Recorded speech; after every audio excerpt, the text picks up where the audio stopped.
Liter of Pepsi, and Little Caesars is your one-stop for your game day party. Delicious pizza, mouth-watering wings, zesty cheese breads, crisp made daily salads, crazy bread, and more. Come visit us at Little Caesars Pizza on West High Avenue in New Philadelphia.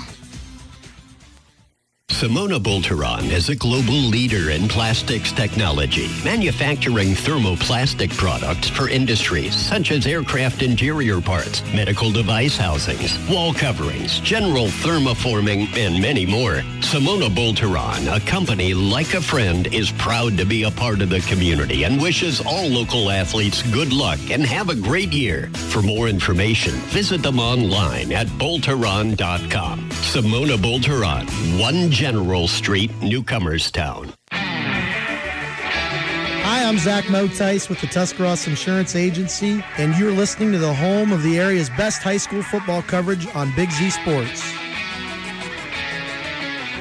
Welcome back to the Hartzler's Quality Housing Studio. And, of course, the Big Z Sports Show rolls on. Chris Kale and Nick McWilliams here with you. And if you are crazy about Buckeye football, this quick segment is for you. If you're nuts about Buckeye football, you'll love the Buckeye Breakdown, presented by Dr. Nathan Springer. Of course. I feel like you just said that. Yeah, I know. I did just say that. But nonetheless, let's do our Buckeye Breakdown. And, of course, thank you to Dr. Nathan Springer for allowing us to do that. The Buckeyes, they defeated Penn State last week, and, it was a little sketchy at times, I thought, but overall, I thought the Buckeyes were pretty much in control of this game. Your thoughts? Yeah, I was going to say, this is coming from, and everybody who I say this to, don't get mad at me, this is coming from an Ohio State graduate. Mm-hmm. Buckeyes fans are way too spoiled with things, because in my opinion, watching that game, I get it. There were some moments that Penn State was there. They actually had more yards through the air. The Nittany Lions seemed to have, they were one defensive stop away.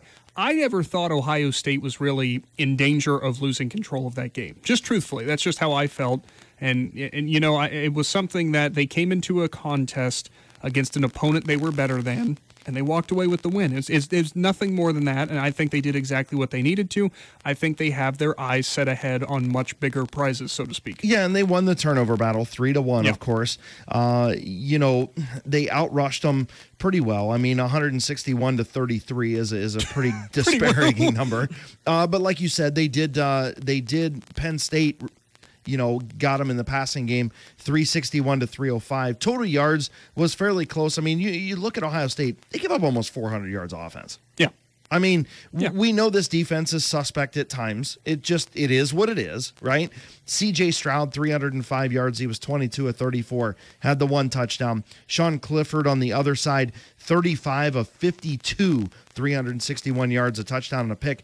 Threw the ball 52 times. Yeah. Well, because they couldn't run the ball, but right. they couldn't find anything in terms of running lanes. But I'd just like to rewind back to earlier in this season when we did Buckeye Breakdown with the win over Tulsa that C.J. Stroud did not look that great. Mm-hmm. And I said, and I will go back and find this, and I said, everybody needs to calm down because I promise you Stroud's going to blow up. Relax, Aaron Rodgers. Relax. And sure enough, he sits against Akron, as we know, because of that shoulder injury, which I don't know if you saw or not. He came out and said he actually had a separated AC joint, which is painful, even though it's non-throwing shoulder. No, it was his throwing shoulder. Yeah, it was his throwing shoulder. Yeah. All he's done since then, I don't know if you're aware of these numbers or not, he's thrown over a 4-game span, 15 touchdowns, completed 72% of his passes, and over 1,200 yards through the air. Yeah, I mean, there's no doubt he's done a great job. And there of course, is no way to look at the Heisman watch and not consider it. Just consider it. Not saying he's worthy of it. Right. And Travion Henderson, 152 yards and a touchdown on 28 carries. That's all. I mean, he's another one that you've got to put in that candidacy, so to speak. But how about the Dotson kid from Penn State? I mean, 11 catches, 127 yards. He was catching literally about everything that was thrown to him. Really nice game out of him. I don't remember who Ohio State had on him for coverage for most of the night. Please don't do that ever again. Yeah, no kidding.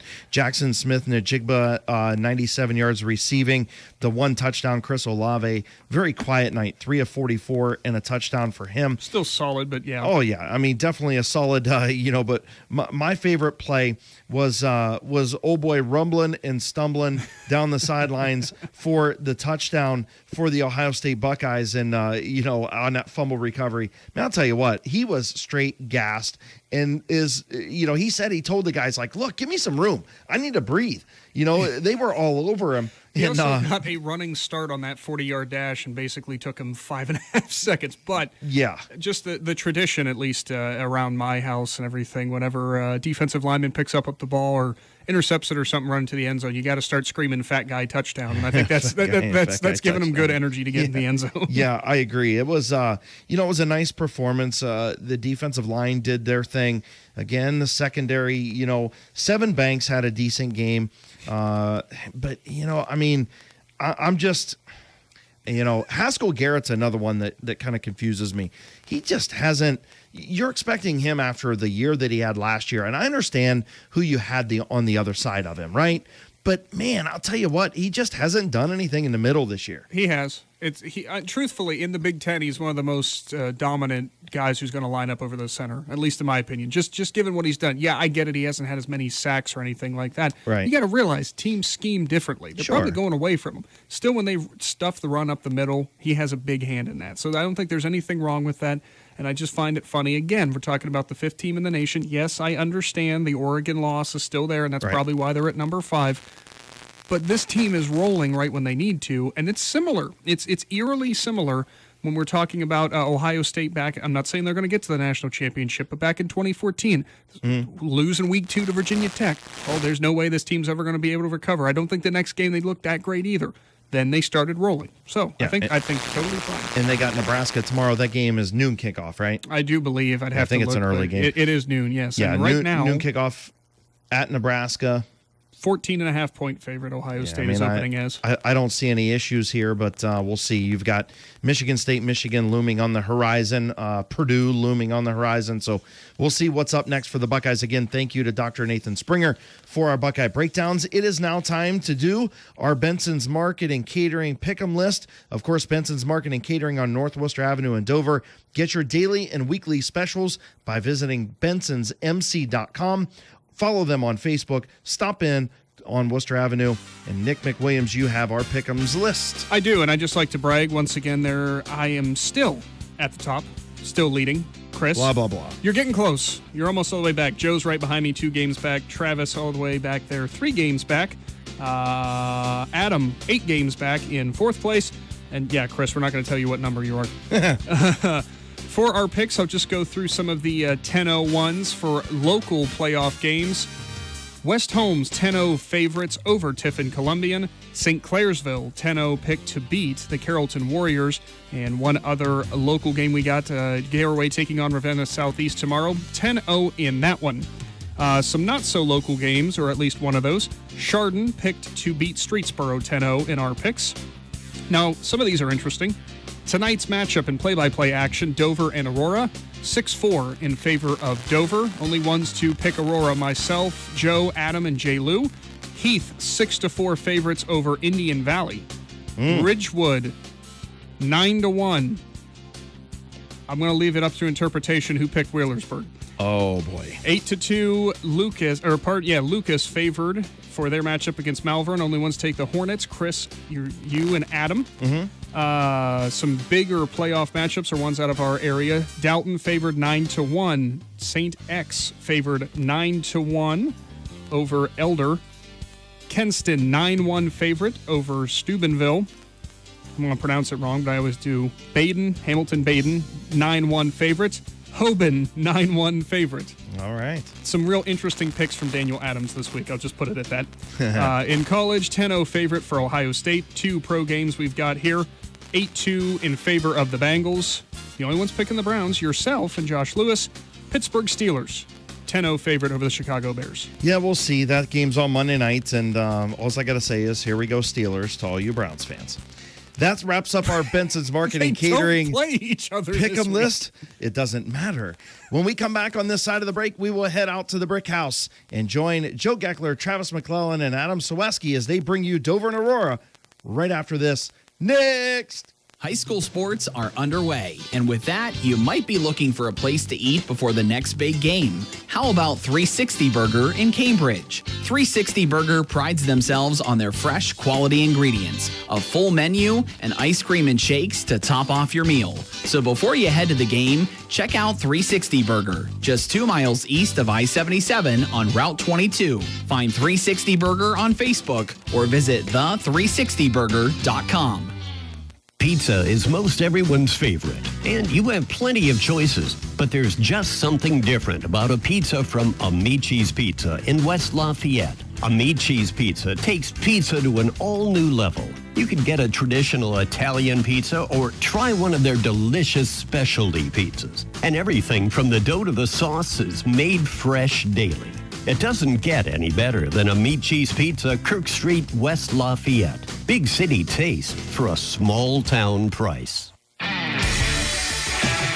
Welcome to the Big Z Sports and Claxon Communications play-by-play presentation of high school football playoffs. Tonight, Kent State University at Tuscarawas and Parkway Quick Lane presents Week 2 playoff action as the Dover Crimson Tornadoes host the Aurora Green Men. Tonight's game is also brought to you by Sammy Sue's Barbecue, Parkway Chrysler, Wood Electric, First National Bank of Denison, Tuscarawas Insurance Agency, DAC Vitamins and Minerals, and McInturf Realty. Now, let's head to the Hartzler's Quality Housing Mobile Studio with Joe Geckler, Travis McClelland, and Adam Saweski. Stadium at Dover High School. Joe Geckler, Travis McClellan, and Adam Saweski on the sidelines. I've had Shannon for the last couple of weeks, and he's not with us tonight, but Adam is here with us tonight on the sidelines for this Division III Region 9 matchup between the Dover Tornadoes and Aurora Greenmen. Aurora comes in a game 9-2 on the season. They have one common opponent, Travis, and that's St. Vincent St. Mary. We saw Dover knock them off last week 18-15, but the teams have played one common opponent. Now they play the first time against each other ever. Yeah, first time in school history. It happens in the playoffs in week 12, but very similar programs, Joe. They like to run the football. Coaches have been there, long tenured with great success. It's going to be a wonderful football game. Yeah, Bob Mahalik in his 21st season, 182 wins, 63 losses. They lost in the state semifinals to Mansfield Senior in 2019, 27-21, and they won the state title way back in 2008. Now the Dover Tornadoes, they're the number 2 seed. They are 10-0. Yes, they missed one game prior early into week 3, I believe it was, yes, against sir. Indian Valley, was canceled due to some COVID issues. Dan Ifton, his 27th season, 225 wins, 77 losses, 22 playoff appearances. They lost to Streetsboro 54-21 in the third round last season. And that's going to be the matchup tonight between these two teams. We're going to take a break, come back, and we'll get into more about the Dover Tornadoes after this. You listen to High School Football Playoffs right here on Z Country 99.9. Hey there, sports fans. When it comes to taking care of the vehicle that transports your team, you expect it to be done with speed and accuracy. This is Phil Miller from the Parkway Quick Lane. When it comes to servicing your team's vehicle, let my team at Parkway Quick Lane deliver you the winning combination to keep your vehicle on the road and safe. If your vehicle needs to get off the sideline and back in the game, visit the Parkway Quick Lane for your next service appointment.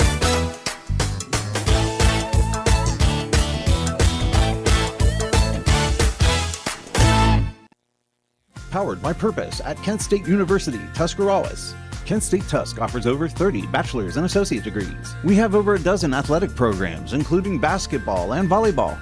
Student life is diverse with over 20 extracurricular student clubs. Our nursing and technology programs are some of the most sought after in the area. Staying local is the most cost-effective way of obtaining your degree. Define your own success. Powered by Purpose at Kent State University, Tuscarawas.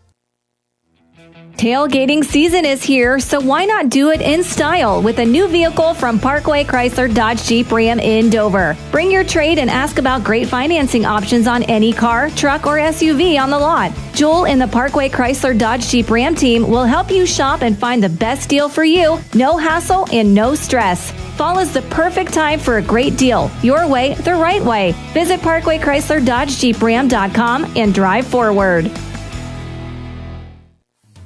If you're purchasing a new home, the team at Hartzler's Quality Housing is here to help. Take advantage of record low interest rates to make your new home a reality. Locally owned and operated since 1978, Hartzler's Quality Housing has the experience to guide you through the process. You'll find a wide selection of model homes on site to fit any budget. Open 6 days a week just off I-77. You can also visit them online at hartzlers.com. Hartzler's Quality Housing. Quality from start to finish.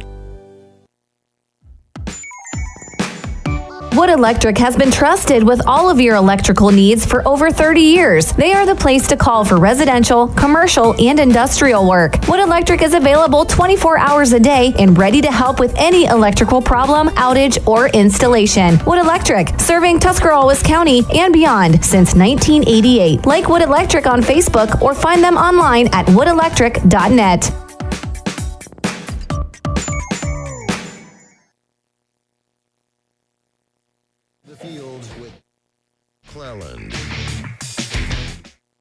Crater Stadium, Joe Geckler, Travis McClellan, Adam Sawecki on the sidelines, and we're going to go a little in the huddle right now and talk about the Dover Tornadoes. And this in the huddle segment brought to you by Sammy Sue's Barbecue on Front Street in Dover. Stop in for lunch or dinner and say hi to Sammy when you're in there at Sammy Sue's Barbecue on Front Street in Dover. Travis, Dan F., 27 seasons, 225 wins, 22 playoff appearances. Last season they were 4-5, first losing season in 27 years for Dan F., but they have a lot of that talent, a lot of talent coming back off of that team. Man, they're sitting at 10-0 right now. Yeah, they've had a nice season, very challenging schedule, and they've navigated that well. There were some tight games along the way. You heard me call the last couple minutes of the Canfield game. What a battle that was. You had Steubenville here. You had East. There was a very close game. And, we talk about the Strongsville game, 14-13. And, of course, last week, Dover won on the last 30-second field goal there by Lucas Lane in the playoffs against St. Vincent St. Mary. Dover scoring 31 points a game. They're averaging 225 yards on the ground, 26 touchdowns, and passing yards 137 through the air, 16 touchdowns, 2 interceptions. They're getting it done offensively. Yeah, absolutely. They want to run the football. They're going to throw when they want to, not when they have to. They run the 2-quarterback system. They really don't change much with those 2 QBs. They do really the same offense for both. They alternate series. What they do is control the offense. They're going to run the football with the big boys up front, throw when they want to. That's exactly what Dan F. wants to do. Defensively, they're very stout. 8.4 yards, 8.4 points per game that they give up. They've only given up 84 points on the season. Very stout defense, maybe statistically one of Dan's best. And what they do is nothing fancy. They line up and they play football. They're fundamentally sound. They don't do anything extravagant. What they do is they're going to be in their spot. They're well coached, and they want to make you beat them. They want to make you drive the field on them and try to score. It's been very hard this year. You've been in the huddle about the Dover Tornadoes, again, brought to you by Sammy Sue's Barbecue on Front Street in Dover. Coming up next, we'll talk with Aurora head coach Bob Mahalik in the huddle. That's coming up next after this timeout. You're listening to High School Sports and the Playoffs right here on Z Country 99.9. Since the inception of the Times Reporter Best of the Best campaign, you have voted us the best real estate company in Tuscarawas County. Hi, I'm Jan McInturf, and I want to thank you for your continued support. We think Tuscarawas County is the best place to live, work, and play, and the McInturf team of realtors are committed to making sure you are satisfied with your home buying and selling experience. If a new home is in your plans, make the call to McInturf Realty and find out why our clients think we're the best. Online at McInturfRealty.net or call 330-364-SOLD. Are you looking for a local propane supplier? TMK Valley Propane would like to offer you our hassle-free guarantee. We can provide you excellent service with automatic fill options, budget plans, and easy delivery. Let TMK show you how we take the hassle out of your winter heating needs. Give us a call today for a free site evaluation, 330-897-3911. All the way with TMK, service with a personal touch. Hi, I'm Zach Motice with the Tuscarawas Insurance Agency. For all your auto, home, farm, and business insurance needs, contact our team at the Tuscarawas Insurance Agency or stop in and see us at one of our locations in downtown New Philadelphia or Sugar Creek, providing excellent service to the Tuscarawas Valley since 1885. Here at the Tuscarawas Insurance Agency, we'd like to wish all of the area athletes and teams good luck this fall. Busy schedule? Check out Benson's Heat and Eat section with a variety of entrees and sides for you to choose from. And don't forget, Monday through Friday from 4 to 6, Benson's culinary team prepares hot, made-from-scratch dinners, complete with garden salad and bread and butter. Just call ahead to order. For daily and weekly specials, visit bensonsmc.com. Follow them on Facebook or stop into the market. Benson's Market and Catering, 207 North Worcester Avenue in Dover. If it's high school sports, it's on Big Z Sports and 99.9 WTUZ. Welcome back to Crater Stadium. You're listening to Wood Electric pregame show. Joe Geckler in the huddle with Aurora head coach Bob Mahalik, presented by Sammy Sue's Barbecue right here in Dover. Coach, last week the Greenmen knocked off Ravenna 42-14. After reviewing the film, how do you feel your team performed? I thought we played really well. Offensively, it was good to get our quarterback, Alex Moore, back, and I thought we were able to be balanced running and throwing the football, and I thought our offensive line did a really nice job. And defensively, we keep playing well, and we're aggressive, and we control the line of scrimmage defensively as well, and that was probably the key to the game. Coach, offensively, you are pretty balanced. 60% run, 40% pass, led by your quarterback, Alex Moore, and your running back, Aiden Henderson. Talk about how those two guys make your offense go. Yeah, Aiden's our go-to running back, no doubt about it. And, Alex is not our typical dual-threat quarterback that we usually have here, but he's a pocket passer. And, and then Jack Hardiman and Ryan Weber are two guys outside, so as receivers. So we feel we can run and throw the ball, and we're going to have to be balanced tonight because we can't just rely on the run against this tough Dover defense. Coach, you have a senior-laden team with a total of 21 of them. What do they mean to your program? You always measure each class, as you look back, and this senior class is special.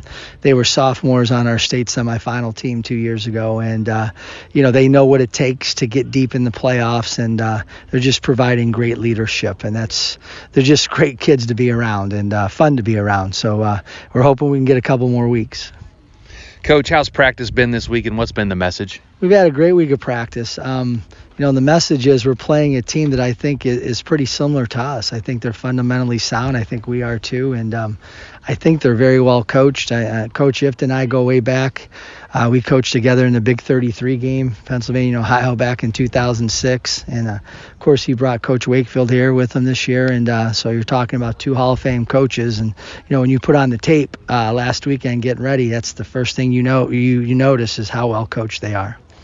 Coach, Dover stands in your way to the regional semifinals next week. What do you know about them? What do you expect from them? Well, they can run and throw. I think they want to run the ball if they can. And, when we got the tape, we're like, we've scrimmaged over in the past years ago, and they're always a big empty team, and they're still doing some of that, but they're also getting in some tight formations and run the ball, and that just makes them so hard to defend because they can expand and contract their formations and, again, be balanced. And trying to get a read on what quarterback does what, they're both good throwers and runners, so, we got to defend the whole field, that's for sure. And defensively, I think they're giving up 8 points a game, and they don't do a lot of blitzing. They sit and read, and they're just fundamentally sound. So we know they also play soft in the secondary. So we know some of our splash burst plays might not be there. We're gonna have to be patient, and we're gonna have to be able to go on some drives and not get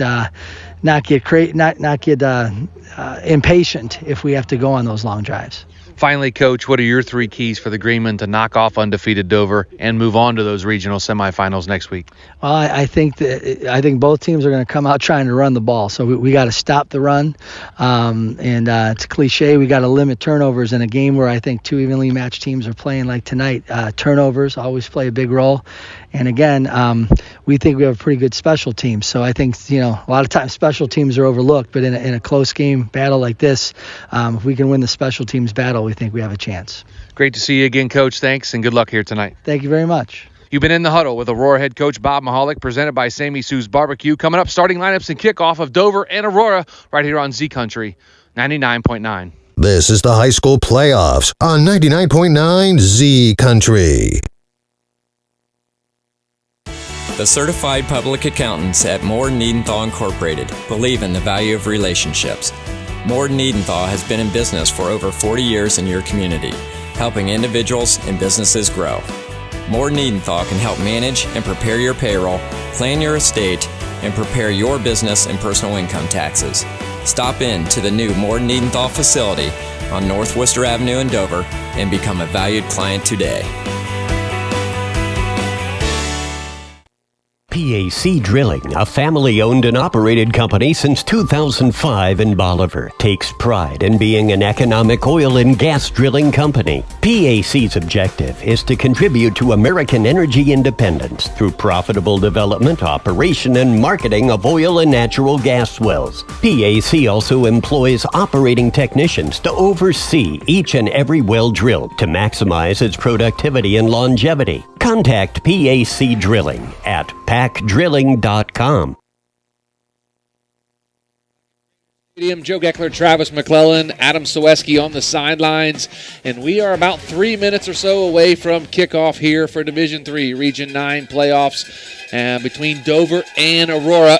Aurora won the toss. They elected to receive the football, so we're going to look at the starting lineups. First for the Dover Tornadoes, Travis. Dover defense going to come out there in a traditional 40, Joe. Starting at left end, number 58, Simon Lorenz. He's a 6'3", 265-pound sophomore. At the other defensive end, he's a 6'4", 200-pound junior. That's number 4, Matt Gigax.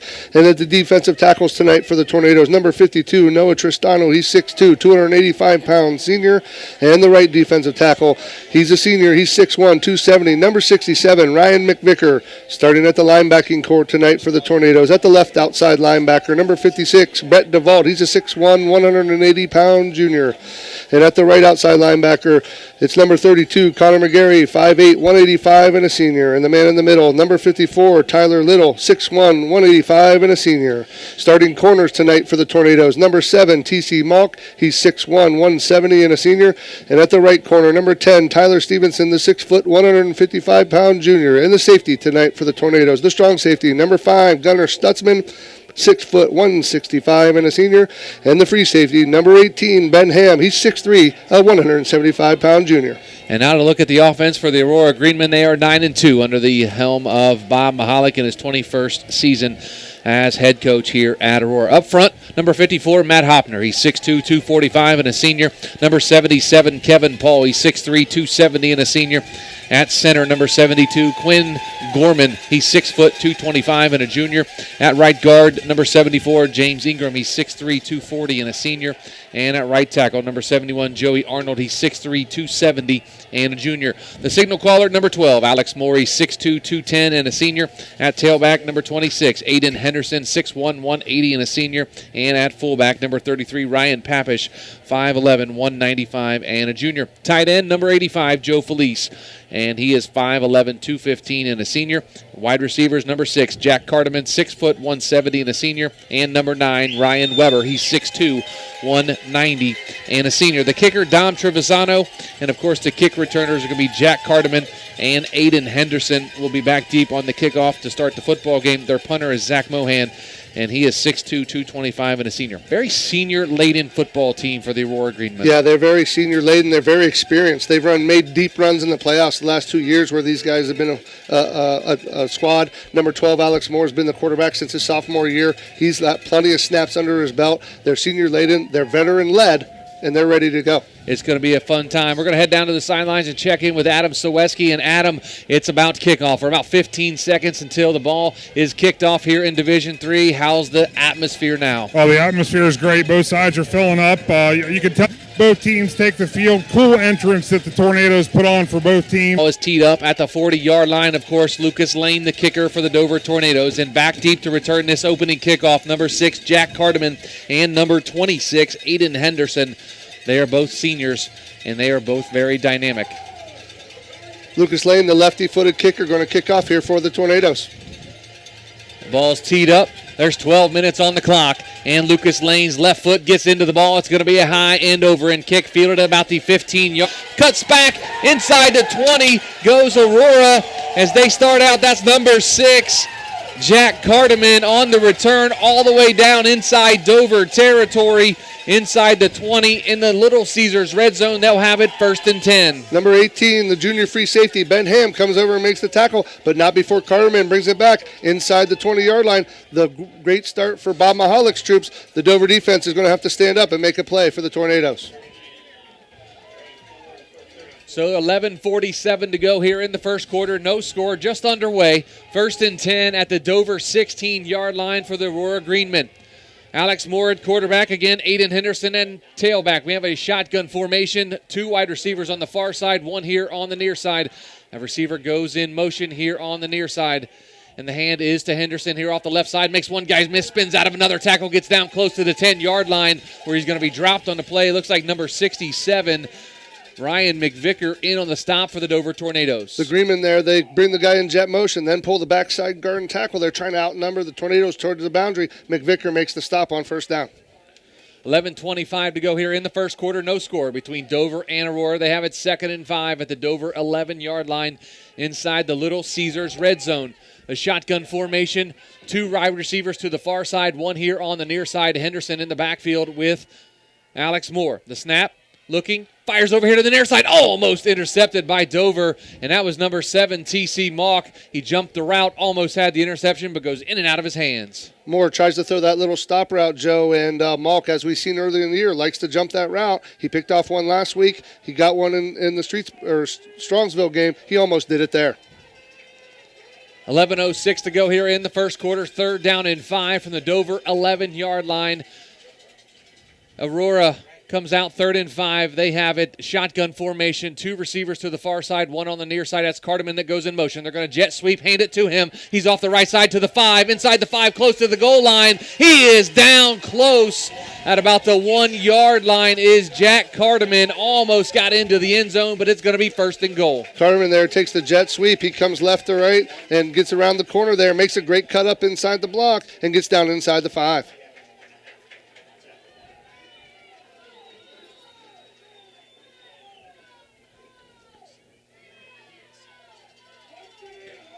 $10:50 to go here in the first quarter. 1st and goal at the 1-yard line for Aurora. They come out in a triple stacked I formation, the diesel package as they call it, a Garraway. And they're going to hand it off to Henderson. He gets into the end zone. Touchdown, Aurora. Just like that from the 1-yard line. That's Aiden Henderson. Aurora leads 6-0. Aurora strikes first, and what set the tone there was that long kickoff return for the Greenmen. Get themselves in plus territory. They run the football. They get it in the end zone. The Greenmen up early. A short field for the Dover defense, though, tonight on the opening kickoff. They got it all the way down to the Dover 16-yard line. Did Aurora. Aurora had a very short field to get into the end zone here as the kicker, Dom Trevisano, is on for the extra point. And they snap it back. The hold and the kick. It is up, and it is good. And Aurora leads now 7-0 over the Dover Tornadoes with 10:35 to go here. First quarter, back to Crater Stadium after this. You're listening to high school football playoffs right here on Z Country 99.9. Every sports fan enjoys seeing that big collision on the football field. But what's not so enjoyable is when your vehicle is involved in a collision or an automobile accident. That's where Gillen Body Shop on Cary Avenue in New Philadelphia can help. Gillen Body Shop offers an experienced staff that does the job right the first time and backs all their work with a 100% guarantee on all completed repairs. When unpredictable repairs from an auto accident are needed, make the right choice and contact Gillen Body Shop. Gillen Body Shop. Find them on Facebook or stop by Cary Avenue in New Philly.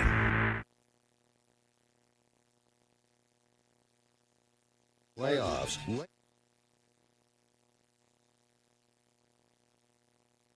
Crater Stadium, Aurora leads Dover 7-0 on a 1-yard touchdown run by Aiden Henderson to start the football game here for the Aurora Greenmen. They're going to kick the football off to the Dover Tornadoes now for their first possession of the football game, trailing 7-0, packed house here at Dover. Left-footed kicker gets his foot into the football, and it's going to be fielded at about the 6-yard line by Joey Farthing. He's up here to the 15, to the 25 now. He breaks out of a tackle, out to the 30, to the far sideline, to the 35. It's finally shoved out of bounds right there, and that's where the Dover Tornadoes will take over, 1st and 10. Joey Farthing there, the Division I high jump champion, 6'5", 175, and 4.4 speed. He's back there, gets up in the middle, bounces to the sideline, and gives the Dover offense the ball in respectable field position. Looks like there was a flag on the field. Is there a flag? Yep, down a flag back about the 25. Looks like it's going to be holding on the Dover Tornadoes. Going to back them up. So Dover will have a little worse field position. Yeah, that's a spot foul, Joe. So that was thrown about the 25, so they're going to go back just about the 15. Not ideal starting position if you're Dan F's troops, but if you're the offense, no need to panic. Do your game. We'll do what you do. It's early in the game. No need to panic yet. Shotgun formation. Connor McGarry in the backfield with T.C. Malk. Jake Jones split here to the near side. Farthing to the far side. They're going to hand it off here to McGarry. He's out here to the near side. Out to the 30, to the 35, to the 40. He's going to be drugged down inside Aurora territory at about the 47-yard line. Big run for Connor McGarry. Big run for McGarry. They pull the left guard, Ryan McVicker, 67. He gets around the corner. Front side held their blocks. McGarry hits the hole, picks up the big gain, changes the momentum there for Dover. The Greenman defense tackle him, but not after a big game. Dover has it 1st and 10 at the Aurora 47-yard line. They come out in a shotgun formation. Again, T.C. Malk at quarterback, a receiver on each side of the field. Again, they're going to hand the football off to McGarry here to the near side at the 40. The 35 drags a couple of tacklers all the way down close to the 25-yard line, and they're going to say he went down at the 27-yard line. Connor McGarry, another Adams board first down run. The tackle there by free safety, number 6, Aiden Henderson there. Dover pulled both guards, got around the corner. McGarry hit the hole. 2 big runs to start the game for the Tornadoes. 1st and 10 at the Aurora 27-yard line. 9:50 to go here, first quarter. Aurora leads Dover 7-0. Division III, Region 9 high school football playoffs here at Crater Stadium. Shotgun formation. Receiver on the far side, that's Joey Farthing. Here on the near side is Jake Jones. T.C. Malk, again, hands it off to McGarry off the right side. They're just tearing up the right side of that offensive line down to the 20-yard line. And another big gain for McGarry. A little trap action there out of Dover. Simon Lorenz pulls, gets the kick out there. McGarry cuts up inside, picks up a good gain there on first down. Now the playbook's wide open at 2nd and medium. It's going to be about 2nd and 4 now, just outside the Little Caesars red zone at the 21-yard line. Dover has the ball moving. They got a penalty on the kickoff, a big run, got him into Aurora territory. Now they have it 2nd and 4 at the Aurora 21-yard line. Shotgun, 1 wide receiver here on the near side, 1 on the far side. McGarry in the backfield with T.C. Malk. This time they're going to fake it to McGarry. This time T.C. Malk keeps it off the left side inside the 15-yard line, down close to the 10. They're going to say he's down about the 13-yard line. Another Adams board, first down. Malk there, get it on the quarterback draw, quarterback sweep, and he's one of those kids that may not beat you in the 100, but you're not going to touch him in a little square foot area. He's so shifty, he's so athletic, he gets there and bounces it outside and picks up the first down. 1st and 10 inside the Little Caesars red zone at the 13-yard line of Aurora for the Dover Tornadoes. Shotgun formation. Joey Farthing to the far side. Jake Jones here on the near side. McGarry in the backfield with Malk. Malk takes a snap. He's going to give off to McGarry off the right side. Bowls through down to the 10-yard line, and that's where he's going to be stopped. Going to bring up 2nd down and about 7. That's going to be 2nd down and short, but number 23 for the Greenmen there, the middle linebacker, Zach Mohan with the tackle, stops McGarry. Otherwise, that was a big gain. 8:10 to go here in the first quarter. Aurora 7, Dover nothing. From Crater Stadium, Division III, Region 9 state football playoffs with a trip to the regional semifinals on the line here tonight. 2nd and 7 again at the Aurora 10-yard line. Same formation. 1 wide receiver on each side of the field. Shotgun with Connor McGarry. This time they hand off again to the right side. He's down inside the 5 and gets taken down very close to the goal line. They're going to say he touched down at about the 4-yard line. You know, rinse and repeat there for the Tornado offense. What's working is they like to get those talented guards up on linebackers and get to the 2nd level, and now they're doing a great job of that on this drive. The Greenmen on defense are going to have to figure out how to combat that and really slant and get into the backfield and get McGarry before he gets going. 7:23 to go here in the first quarter. Dover trails Aurora 7-0. Aiden Henderson on a 1-yard touchdown run on Aurora's first drive of the football game. A shotgun formation. Again, the same formation. Shotgun with Connor McGarry and T.C. Malk, each receiver on each side of the field. This time T.C. Malk keeps it in very close to the goal line. No signal. They do. Signal touchdown. T.C. Malk for the Dover Tornadoes from 4 yards out. He fakes McGarry. McGarry comes right. and Malk keeps it left and makes a nice cut up inside behind the guard. Touchdown, Tornadoes. Dover with a very methodical football drive right there. Run right, run left, run right, run right. You know, they did it on the ground, just like we've seen Dover do this year. Yeah, they want to run the football. They want to run, and they want to throw when they want to. McGarry got the ball, and Malk got the ball, and it was a touchdown for the Tornadoes. Now Lucas Lane on for the extra point. The 6'3", 180-pound junior, left-footed kicker. Very rare you see two left-footed kickers in the football game. The snap, the hold, the kick. It is up and over the band shell, and good. It is tied at 7. We have a Kaufman Realty timeout. We'll take it with them. 7:03 to go here, first quarter. Dover 7, Aurora 7. Back to Crater Stadium after this on Z Country 99.9. Separate yourself from the crowd and be a rock star at Solid Rock Photos. Hi, I'm Denny Trimmer, inviting you to our new studio home at 128 North Broadway in the heart of downtown New Philadelphia for an unforgettable rock star photo experience. You can learn more online at solidrockphotos.com and all of our social media platforms, or give us a call, 330-795-0334.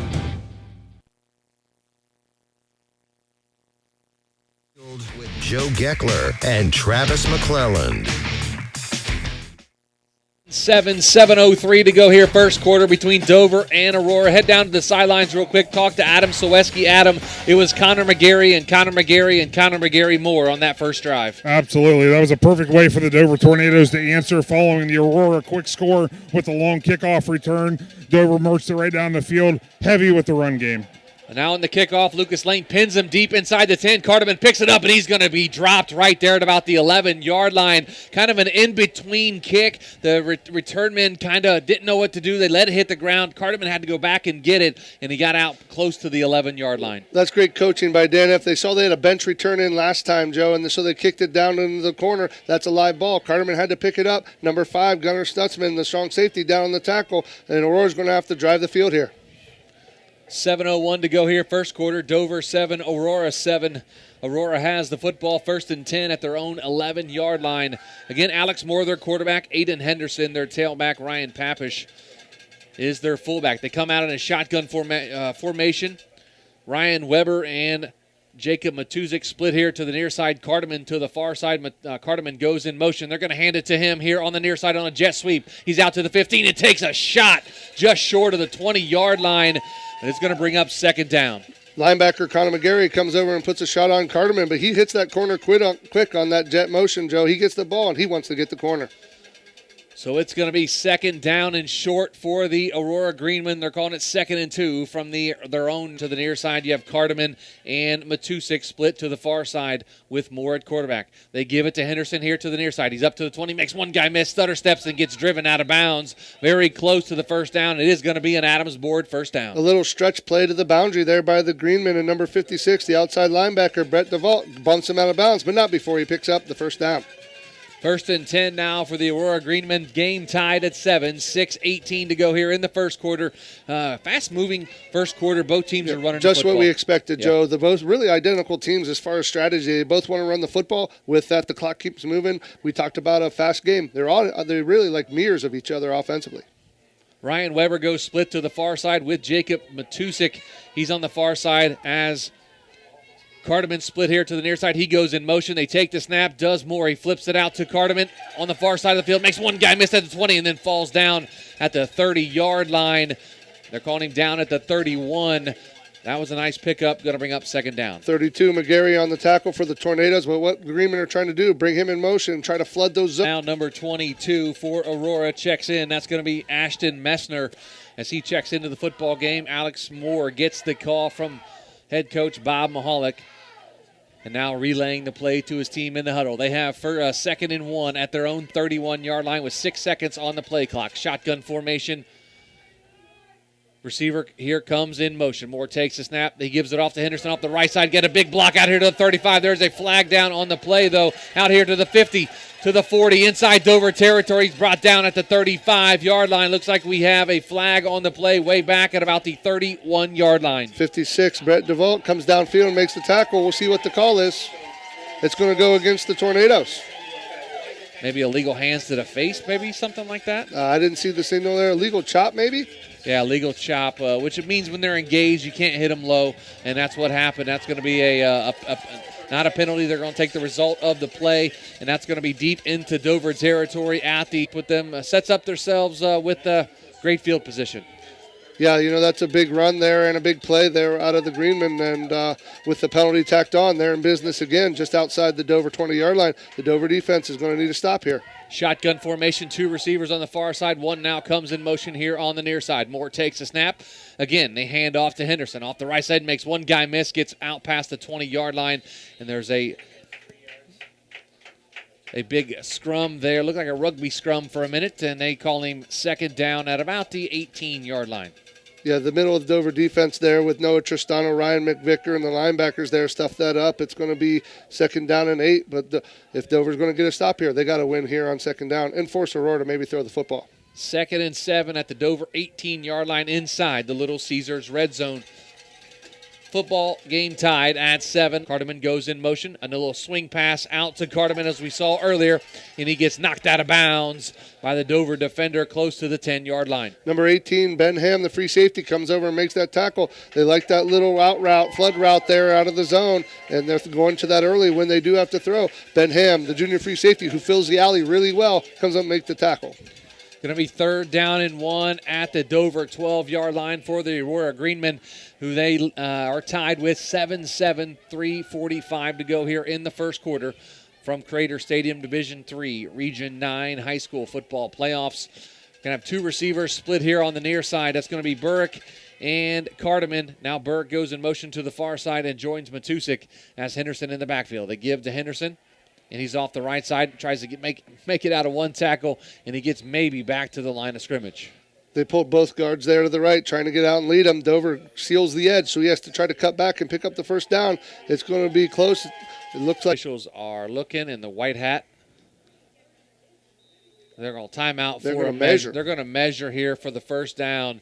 And hopefully Adam Saweski is down at that end of the football field. I don't see where he's at. But, Adam, if you're down there, what do you think? First down or is it going to be 3rd down?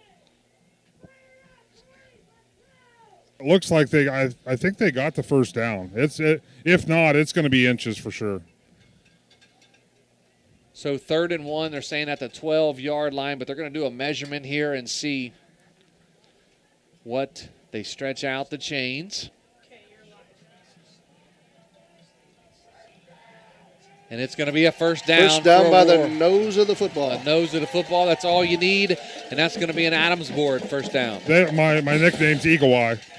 And just outside the 10, so they can get another first down before they score, or before they would score at the goal line. So at the 1, they could get another first down. 1st and 10 at the 11-yard line. They come out of the I formation this time, more under center.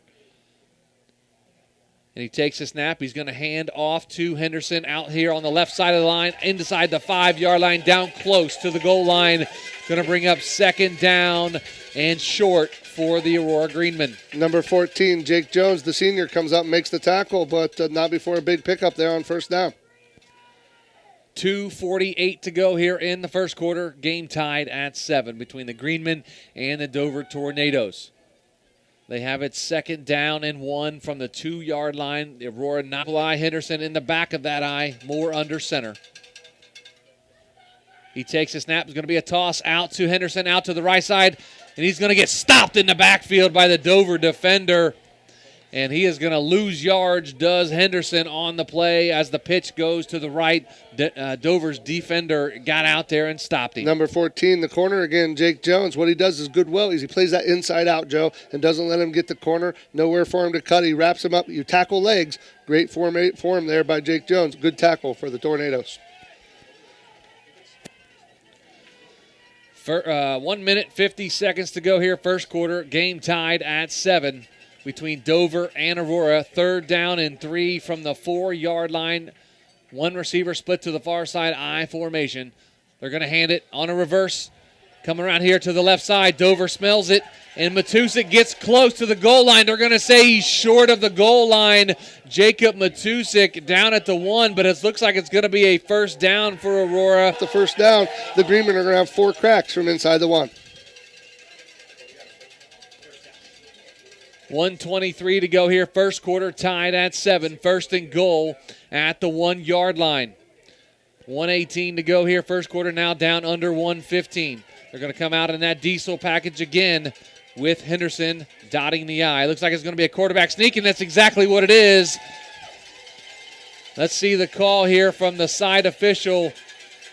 No call yet, but it looked like he got in from here, and it is a touchdown for Aurora from 1 yard out by quarterback Alex Moore. Alex Moore, the 6'2", 210-pound senior, takes the snap, gets in right behind the center, gets a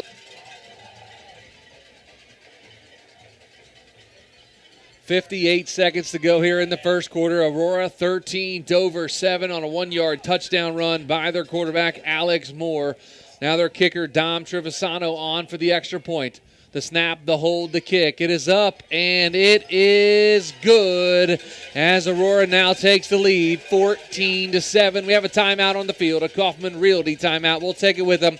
Aurora 14, Dover 7, 58 seconds to go here, first quarter. Back after this on Z Country 99.9.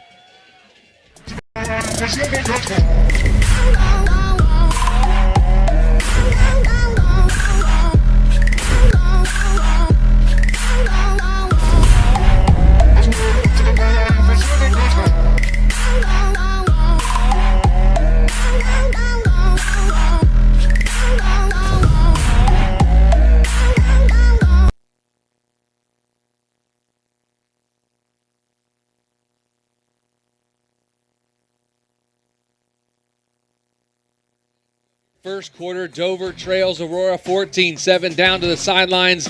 We'll go head down to the sidelines here in just a second and talk with Adam Soweski after this kickoff from Aurora to Dover. Of course, the Dover Tornadoes back deep for them. Mitchell Martin. And it looks like maybe Jake Jones is back there as well. Can't get the number. As the Dover returner gets it, that's going to be Mitchell Martin at the 10. He's all the way out here to the 35-yard. He's pretty quick on the corner. He had the 98-yard kickoff return earlier in the year, and it gives Dover good field position.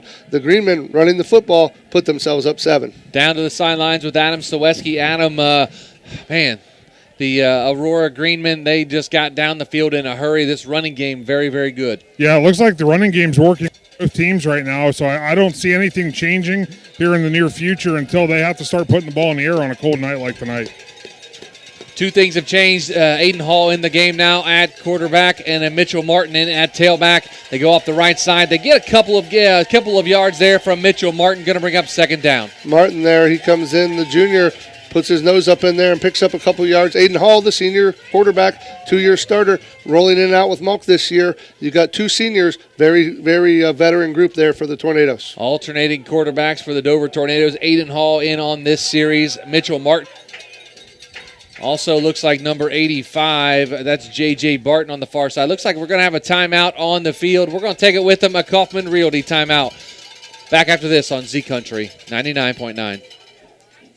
Looking for a new place to grab a meal and relax? Crocker's Bar and Grill is the place to be for great food and fun. Crocker's is more than just ordinary bar food. Open 7 days a week, featuring great lunches starting at only $6 and a great dinner menu for dine-in or carry-out. Be sure to like Crocker's on Facebook for weekly specials, plus catch all the big college and pro games on the flat screens, and weekend deals on pizza and wings. Wear your orange and brown on Sundays for Browns pregame, including food and drink specials. Football season is the best time to stop into Crocker's Bar and Grill in Dover.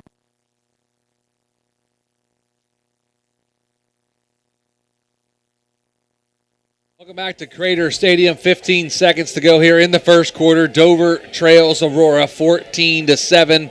Aurora, they've done some good things running the football on both drives. Now Dover trying to match them play for play. Aiden Hall in at quarterback, Mitchell Martin at tailback. A shotgun formation, 2 receivers on the far side, 1 here on the near side. They're going to fake it. Aiden Hall rolls here to the near side, has his receiver wide open, out here to the 50, to the 45, shoved out of bounds at the 40. That flat route there, Denny comes in motion, bubbles out in the flat, all rolls right, delivers it right on the money. Denny picks up a big first down there for the Tornadoes. David Denny, the 6'4", 195-pound junior tight end for the Dover Tornadoes, as number 4 for the Dover Tornadoes checks back in. and that's Matt Gigax. Gigax. He's 6'4", also, Joe. Good size at the tight end spot for the Tornadoes. Farthing in here, split here to the near side. Jones to the far side. Hall, he's going to hand it off to Mitchell Martin off the left side, and he gets nowhere, back to the 40-yard line. The Aurora defense snuffed that one out. The free safety, number 26, Aiden Henderson, comes up and makes the stop for the Greenmen. Got him right at the line of scrimmage, maybe a little bit behind. Tornadoes going to be second down and 9 here.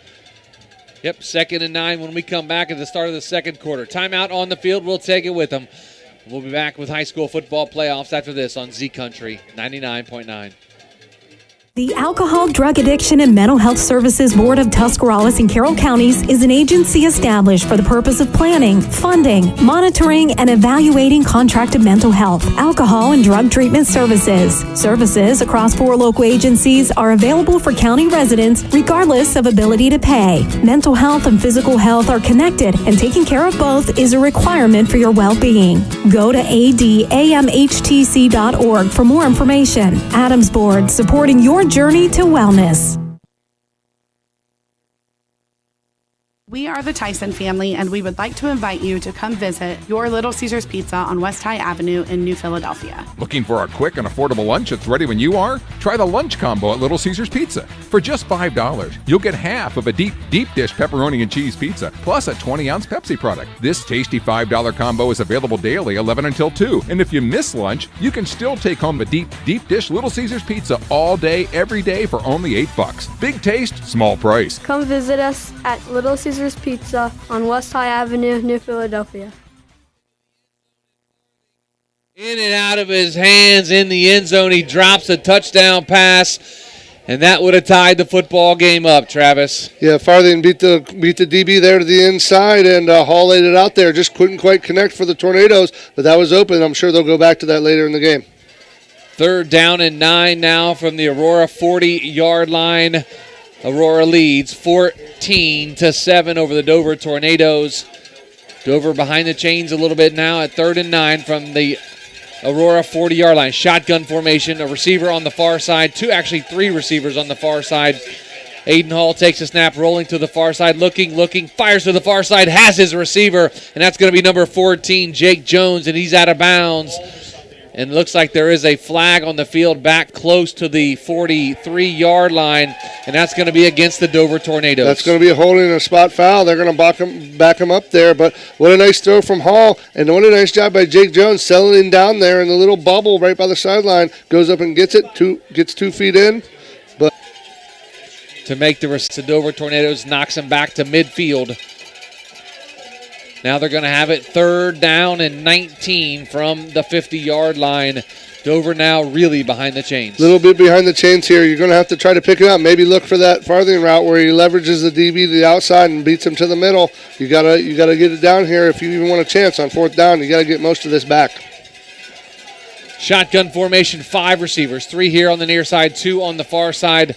Hall's looking, has time. Now he's getting pressure up the middle. He scrambles to the far side, out here to the 45, to the 50, to the 45, into Aurora territory. Now cuts back across the field, out here to the 40, to the 35, makes one guy miss, and he is there on the field for the Aurora Greenmen way back at the 40-yard line, but wow, what a run by Aiden Hall. What a phenomenal run there by the senior, and he's added that a little bit more to his game, and he's worked on it. He rolled right, had pressure there from number 77, Kevin Paul, for the Greenmen, and he sees nothing in front of him, so he takes off. Instead of going out of bounds, he cuts back and picks up the 1st down. What a run there by the senior. Very nice run by Aiden Halls. We have an injured player again on the field for Aurora Greenmen, way back at about the 41-yard line. We're going to take a break, come back, and get back at it here in just a couple of minutes. 11:31 to go here, second quarter. Aurora 14, Dover 7. Back after this on Z Country 99.9. Powered by Purpose at Kent State University, Tuscarawas. Kent State Tusk offers over 30 bachelor's and associate degrees. We have over a dozen athletic programs, including basketball and volleyball. Student life is diverse, with is the most cost-effective way of obtaining your degree. Define your own success. Powered by Purpose at Kent State University, Tuscarawas. Football coverage with Big Z Sports and 99.9 WTUZ. 11:31 to go here in the football game, or in the first half, Aurora 14, Dover 7. They have it 1st and 10 at the Aurora 21-yard line. Shotgun formation, Aiden Hall at quarterback, Mitchell Martin at tailback. They hand off. He goes up the middle and gets down close to the 15-yard line. Going to bring up 2nd down. Nice cut there out of Mitchell Martin there. He sees the gap to the A-gap, which is the left side between the center and the guard. He hits it there, busts it up in there, and picks up good yardage there on 1st down for the Tornadoes. 11:04 to go here in the second quarter. Dover trails Aurora 14-7. The Greenmen have 2 nice offensive drives to start the football game. Have a short field to start the game. Gun formation for the Dover Tornadoes. 2nd and 4 at the Aurora 16-yard line. 2 receivers. Now one comes in motion. That's Jake Jones. They're going to fake the sweep to him. Aiden Hall keeps it. Goes into that middle of that offensive line and gets down close to the 10. They're going to say he's down at about the 12-yard line. Going to bring up 3rd down. It's going to be 3rd and short, but you spread him out there and you give him a different look. This time Hall keeps it right off the right side and picks up close to the 1st down. On 2nd down, the playbook's wide open here at 3rd and inside a yard. 10:15 to go here in the second quarter. The Greenmen of Aurora lead Dover 14-7. They have it 2nd and 1 inside the Little Caesars red zone at the 12-yard line. You got to think it's probably 4-down territory here for the Tornadoes if they don't pick it up here. You would think. I don't know. It's early, though. I mean, it's obviously field goal range here for Dover, but they come out in a shotgun formation. 2 receivers on this side, 2 on the far side. They give it to Mitchell Martin off the right side. He's going to have enough. Beal and picks up the 1st down. You've got to win the line of scrimmage and win the point of attack, and Dover did that just there. The Greenmen get him on the ground. You got to remember the outside linebacker, the senior Ryan Pappas, over here on the sideline, so he's not in the football game right now. 1st and goal at the 8-yard line for the Dover Tornadoes, knocking on the door of the Greenmen of Aurora. 9:29 to go here in the first half. Shotgun formation, receiver on the far side, and a receiver here on the near side for Dover. Hall takes the snap, hands off to Martin, goes off the right side, very patient. Nice cut. Into the end zone, touchdown. Mitchell Martin for the Dover Tornadoes from 8 yards out, and now they're an extra point away from tying the football game. Really nice offensive play or offensive series there for the Tornadoes. Nice hard run from Mitchell Martin as he gets the football from Aiden Hall and gets into the end zone, and we are an extra point away from a tie football game. Lucas Lane now on for the extra point. Jake Jones, the holder for the Dover Tornadoes. 2 left-footed kickers in the football game tonight. Kind of neat to see. We'll see another one tomorrow night on the Hill. Jay Swallock is a left-footed Really kicker. Neat to see. So the extra point, the snap, the hold, the kick. It is up, and it is good for 99.9.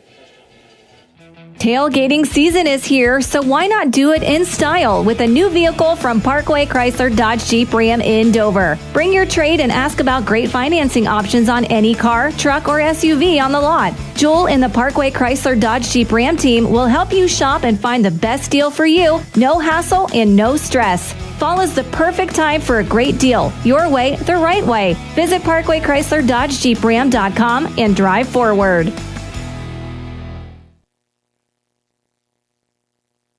Football coverage lives here on Big Z Sports and 99.9 Z Country.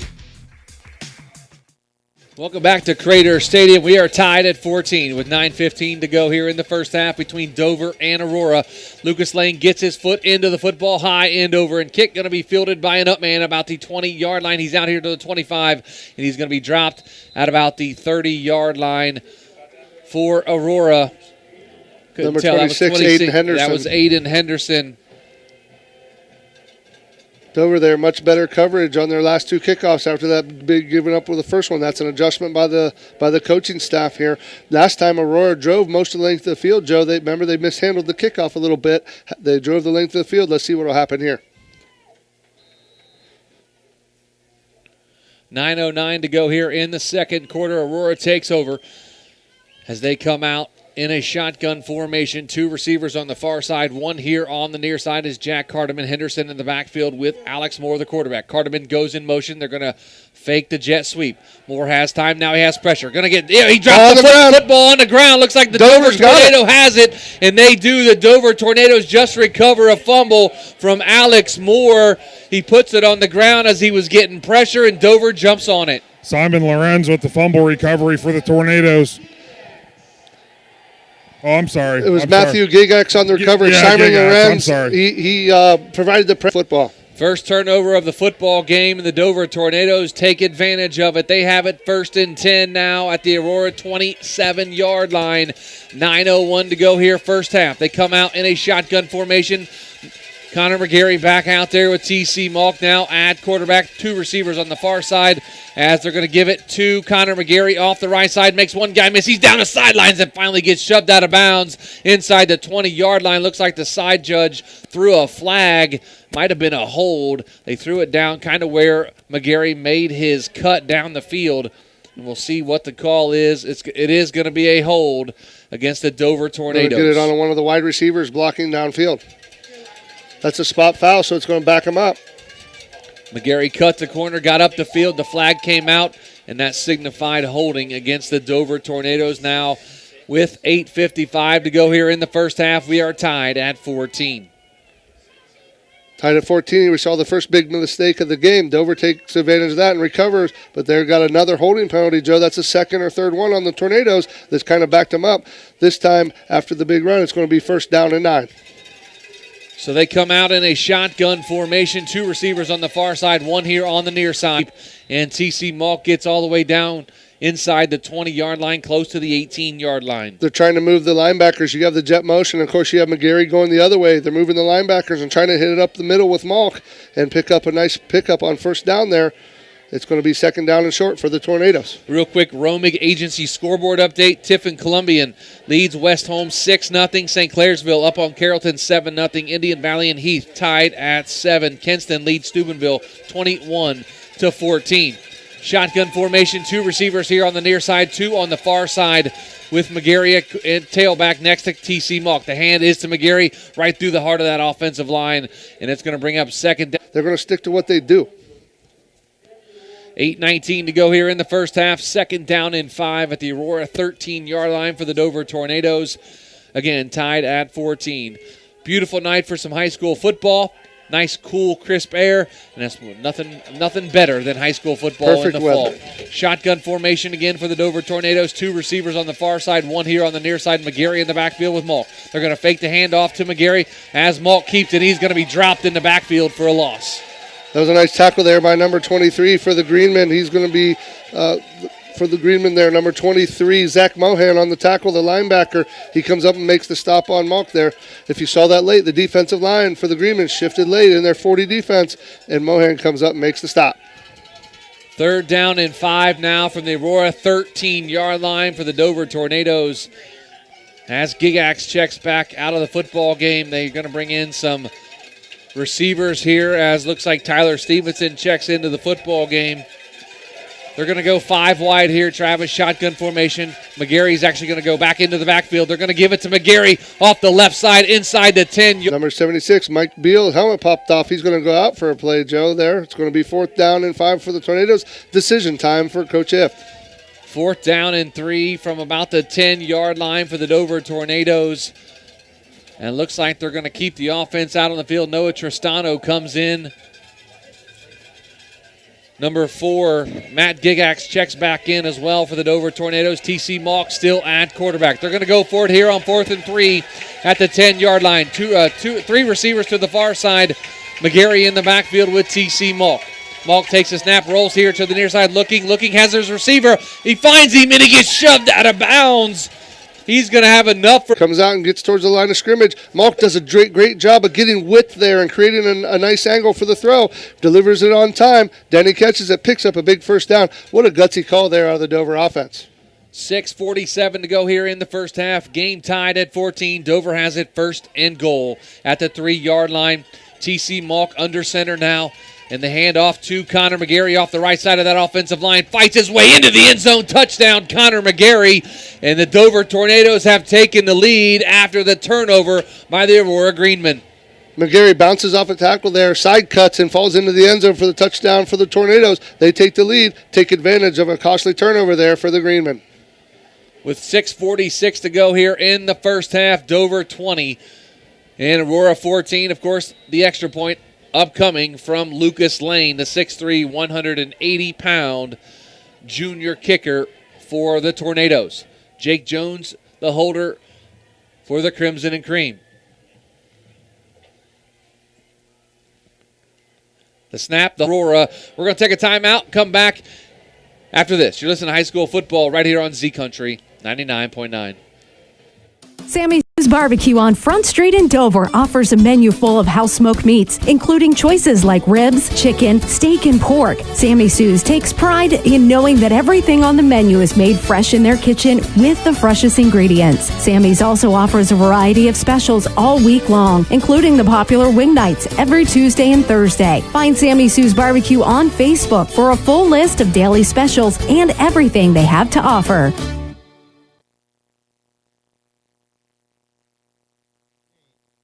On Big Z Sports and 99.9 Z Country. 6:40. Dover leads 21-14. The kickoff is going to be fielded by Carterman back at the 5-yard line. He's going to be dropped up here just short of the 30-yard line. That's where Aurora will take over. Brett DeVault on the stop for the Tornadoes. Brett DeVault with a nice open field tackle there for the Tornadoes. Gets him on the ground. And same I said earlier for the Greenman, Joe. They're down 7. I said it for Dover. Greenman, same thing. No need to panic here. Do what you do.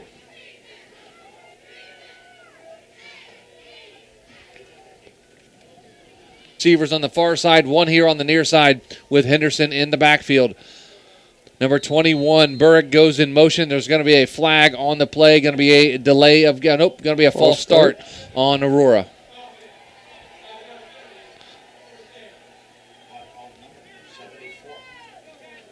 I think it was on, I'm going to say 74, James Ingram, the right guard there, Joe? I didn't see anybody move, but I wasn't watching the offensive line. Sometimes you can see that when it happens, but I did not see it. But 6:40 to go here in the first half. Dover 21, Aurora 14. Shotgun formation, 2 receivers on the far side, 1 here on the near side. As that's going to be Burrick goes in motion now to the near side. They take the snap. They're going to hand it off here to Henderson on the near side of the football field. He gets past the 25 to about the 26-yard line. Going to bring Greenman pull the guards. The defensive steps up and contains it. Little comes from the inside. Both make the stop. 6:15 to go here in the first half. Dover 21, Aurora 14. Make sure you check out our live stream, folks. We are on YouTube, our Big Z Sports on YouTube. You can check out the live stream. You don't have to wait for a replay. You can watch it live here tonight. Aurora, shotgun, 3 receivers to the far side, 1 here on the near side. It's going to be a little flare pass out here to number 26, Aiden Henderson, and he is going to be hit right away, and it's going to be a very short gain. Henderson with a nice catch there, but Matthew Gigax at 6'4" reaches out and got a piece of that ball, Joe, and caused it to flutter a little bit. Henderson goes back and catches it, but couldn't pick up any extra yardage because it was tipped by Matthew Gigax. 5:33 to go here in the first half. Dover 21, Aurora 14. Aurora has it 2nd and 9 on the near side. Moore at quarterback for Aurora. He's going to fake the handoff to Henderson. Looking, fires over the middle field. He takes a shot. Does Matusik. That could have been a fumble, and the marker was thrown by the official, and I think they're going to call it a fumble, and they are. The Dover Tornadoes have the football. Again. Matt Gigax with the recovery for the Dover Tornadoes. Gigax again on the ball there. He caught the ball. DeVault really puts a shot into his ribs. He fumbles it. Dover went to scoop it, but Matthew Gigax jumps onto it. First down, Tornadoes. Wow, what a shot the receiver took from the Aurora Greenman. That was Jacob Matusik. That shot would have jarred any football. Yeah, you can't blame the young man. He took a shot there to the ribs from the outside linebacker, Brett DeVault. And like I said, Matthew Gigax, the man right on the spot, Johnny on the spot, picks up his 2nd fumble today. So the Dover Tornadoes get another turnover, another fumble by the Aurora Greenmen. They take over now 1st and 10 at the Aurora 35-yard line, leading 21-14. They come out in a shotgun formation. Aiden Hall now back in at quarterback. Mitchell Martin at tailback. They're going to hand off to Martin. He's looking for a blocker. Has one. Cuts up the field at the 20, at the 30, to the 25, inside the 20. And we talked about him earlier, Mick Vicker and Simon Lorenz. He's feeling them there. Once they get onto their blocks and engage, he cuts it up inside him, and strong run for him. He picks up big yards on 1st down for the Tornadoes. Under 5 minutes to go here in the first half. Dover 21, Aurora 14. They have it 1st and 10 at the Aurora 18-yard line. They come out again in a shotgun. A receiver here on the near side, which is Joey Farthing. Receiver on the far side, Jake Jones. Mitchell Martin in the shotgun with Aiden Hall. Aiden Hall hands the ball off. Nope, he keeps it. He's going to hear on the left side to the 10, to the 5. It's going to be very close, but he is going to be dropped short of the goal line inside the 5-yard line for Aiden Hall. He ran that read very, very well. Fooled me. I thought Mitchell Martin had the football. Aiden Hall kept it, gets inside to the 3-yard line. Yeah, he run there. He puts it in the belly of Martin, sees the opening, pulls it out, and picks up big yards. What a run. Nice cut there out of Aiden Hall, the court. Caesars red zone at the 3-yard line.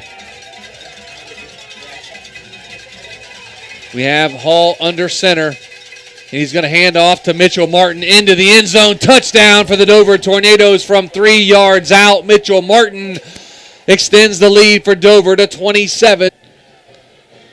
The Dover Tornadoes take advantage of another turnover for Aurora, another fumble, as Dover picks it up on the turf and then punches it in a couple of plays later. 27-14, Dover leads Aurora now. Lucas Lane on for the extra point. Jake Jones holding for Dover. The snap, the hold, the kick. It is up, and it is good for the Dover Tornadoes. Now lead 28-14, 3:53 to go here. First half. Back after this on Z Country 99.9. Hey, if you're looking for a great pie, then call up mi amigos at the Pizza Parlor in Sugar Creek. They start with the homemade crust, topped with their own pizza sauce, and then some generous portions of fresh toppings. Try the Pizza Parlor Deluxe or the ATM with all of the meats, or make up your own pizza. They also have subs, fish, chicken, and more. The Pizza Parlor, Dover Road, Route 39 in Sugar Creek. Give them a ring at 330-852-4888. That's 852-4888. You're with Big Z Sports on 99.9 WTUZ. Trader Stadium, the Dover Tornadoes take advantage of another turnover from Aurora and score. 28-14, Dover leads Aurora here just before halftime. Lucas Lane now on to kick the football away back to Aurora. He kicks it deep, high, end over end. Going to be Jack Carterman about the 12-yard line. He's up to the 20, to the 25, cuts across the field, to the 25, to the 30, to the 40, to the 45, and he is going to be tripped up just past the 45-yard line to about the 47-yard line goes Jack Carterman for the Aurora Greenmen. Jack Carterman on the nice return. The shoestring tackle there from number 14, Jake Jones for the Tornadoes. Saves probably a touchdown. They do a nice job returning the football on kickoffs, does Aurora as Carterman checks back in. Now Alex Moore gets the call from head coach Bob Mahalik. Dover leads 28-14, 3:44 to go here in the first half. They come out in a shotgun formation. Two receivers here on the near side is going to be Matusik and Carterman. And number 9, Ryan Weber on the far side. Henderson in the backfield with Moore. They fake two zones, and that's going to be Jack Carterman on the reception for the Greenmen. An Adams board first down. Carterman's been the workhorse on this drive for the Greenmen, but takes a big shot there from the senior corner, Jake Jones. Jake Jones laid the wood to Jack Carterman there, and they get the first down, though, does Aurora. But that was a big hit from the cornerback, Jake Jones. 1st and 10 now at the Dover 38-yard line. Shotgun formation, two receivers on the far side, one here on the near side. The snap, and it's going to be handoff to Henderson off the left side and makes one guy miss, and then he takes another hard shot as a flag comes in from the referee behind the play. It's going to be a hold against Aurora. Ben Ham and Mitchell Martin there combined for the stop for the Tornadoes. That flag is going to back them up. So a nice run, though, by Henderson. Going to be negated by the penalty on the Aurora hold. Going to back him up close to midfield. Going to bring up first and close a long to 20. Way. Yeah, 1st and 20 now for Aurora. Aurora, now you're behind the chains, and now you're going to have to throw the football. They've had a little bit of success, but the Dover defense came tonight to hit. Offensively, they average about 139 yards through the air per football game. They're going to have to throw it a little bit more here. Shotgun, two receivers here on the near side. Moore takes the snap, fakes to Henderson, looking, has his receiver over the middle of the field. What a great catch. Ball on the ground. And let's see what they're going to call. Dover has the football, but I don't think they're going to call it a fumble as Jack Carterman made a great catch, went to the ground, and they're going to say that it was a completion by Aurora, and he was down. The ground calls the fumble at about the 39-yard line, going to bring up second and about 7. The Greenmen pick up the penalty yardage and a little bit more here, 2nd down and 7. And Ryan Weber split here to the near side. Shotgun with Henderson next to Moore. Moore takes a snap. They're going to hand to Henderson here off the right side. Makes one guy miss. Stiffs arms his way inside the 30-yard line. Stays in bounds. Going to bring up 3rd down. 54, Tyler Little comes up from his linebacker spot and makes the stop there for the Tornadoes. More a pocket passer here for the Greenman, Joe. He likes to sit back in the pocket and deliver the football. Yeah, we're like Coach Mahalik said in the pregame, he's more of a pocket passer. We like a running quarterback, but he does such a great job at quarterback. They don't want to change him out. He's such a field general. At 3rd and 1 now at the Dover 29-yard line. Moore still at quarterback. 2 receivers on the far side, Matusik and Carterman, and Ryan Weber here on the near side. Henderson in the backfield. The snap, and they're going to fake it this time as Alex Moore has it out here. Get close to the 20. He tries to break out of a tackle, and he gets hit by several Dover defenders, and that's going to be enough for an Adams board 1st down. This time the quarterback keeps it. Quarterback keeps it and goes left. Jake Jones, the corner, gets off the block and makes the tackle, but not before he can pick up the 1st down. The Greenmen, if they can score here, is huge because you got to remember, Joe, Dover gets the ball coming out in the 2nd half. That's right. Aurora won the toss and elected to receive the opening kickoff. Now Dover and 2 receivers here on the near side. They're going to fake it to Henderson. Moore's looking, throws here to the near side. Has his receiver just out of the reach of number 1, Jacob Matusik. And that would have been a great catch if he was able to haul that in. Yeah, Dover playing zone and willing to give up that short route, but nothing over the top there. Nice pass pro out of the Greenman offensive line. Gave more time, delivered the football just wide and out of bounds. 2nd down and 10 at the Dover 19-yard line. 1:07 to go here. First half, Dover leads 28-14. Shotgun formation, trips receivers here on the near side, 1 receiver on the far side, and you have Henderson in the backfield with Moore. Moore takes a snap, looks to the far side. Has be 3rd down and for Aurora, and they call a timeout here, Joe. There is a timeout. We will keep it, and we're going to run down a Romick Agency scoreboard real quick. Of course, our score here, Dover 28, Aurora 14. Tiffin Columbian, they lead West Holmes 12-7 at the half. St. Clairsville up on Carrollton 14-0 in the 2nd quarter. Indian Valley and Heath are tied at 7 in the 2nd quarter. Kenston leads Steubenville 28-21 in the 2nd quarter.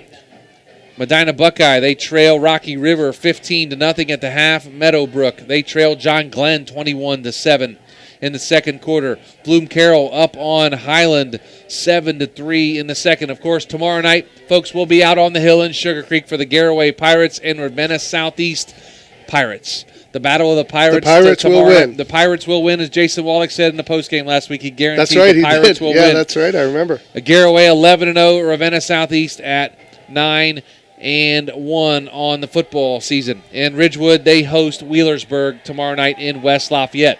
But here, 3rd and 4 at the Dover 13-yard line for Aurora. Shotgun. Alex Moore takes a snap, has plenty of time, has his receiver. What a kid! And he pulled it in and took off running. Phenomenal one-hander there, Joe. Running away from a reach back, snags it, pulls it in, gets into the end zone for the touchdown. Wow, that was an amazing catch. I hope our camera crew was able to catch that. Hopefully Adam Saweski on the sidelines was able to get that. That could be a top play tonight. We're going to head down to Adam. Adam, please tell me you're recording on that play. No, guys, unfortunately I was not, and that's due to the cold weather. My phone is tanking quickly. Oh, no, the battery is dying on Adam's phone. We need battery for Adam's phone, CPR. I have faith that Greg Perkins got that.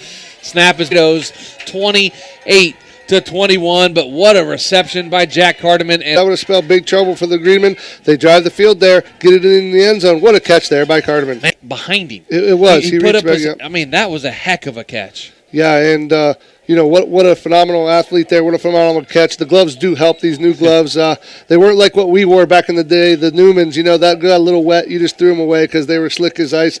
But what a play there by Carterman, the senior. Making a play in a playoff game, that's what you want if you're a senior. Yeah, for sure. They have a lot of seniors on this football team for Aurora. They have 21 of them, and 20 of them start on either side of the football. They have 11 starters on defense. It looks like Mitchell Martin is back deep and Joey Farthing as well. They're going to squib kick it as Dover let it go through the wickets, and that was number 5. Gunnar Stutzman there for the Dover, going to keep it on the ground, try to run a couple times here with what their field position is. So we're probably going to see T.C. Malk and Connor McGarry in on this drive, as we saw Aiden Hall, I believe, and Mitchell Martin on the last drive. And that's exactly what we will see. T.C. Malk back in at quarterback, Connor McGarry in at tailback. The receiver split here to the near side. That's going to be Joey Farthing.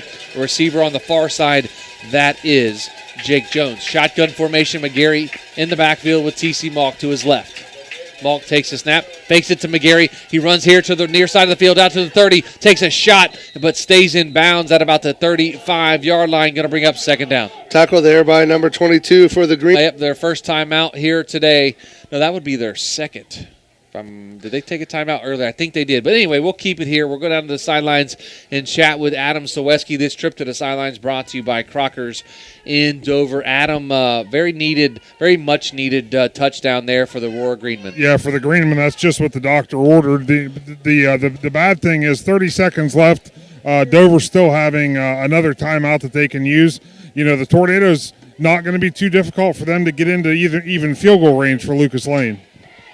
So 33 seconds to go here in the first half. Dover leads 28-21. They have it second down and 1 at their own 35 to the 38-yard line. Going to be an Adams board, first down. Number 58, Virgil Satterwhite there on the tackle. The 5'10", 205-pound senior gets McGarry to the ground.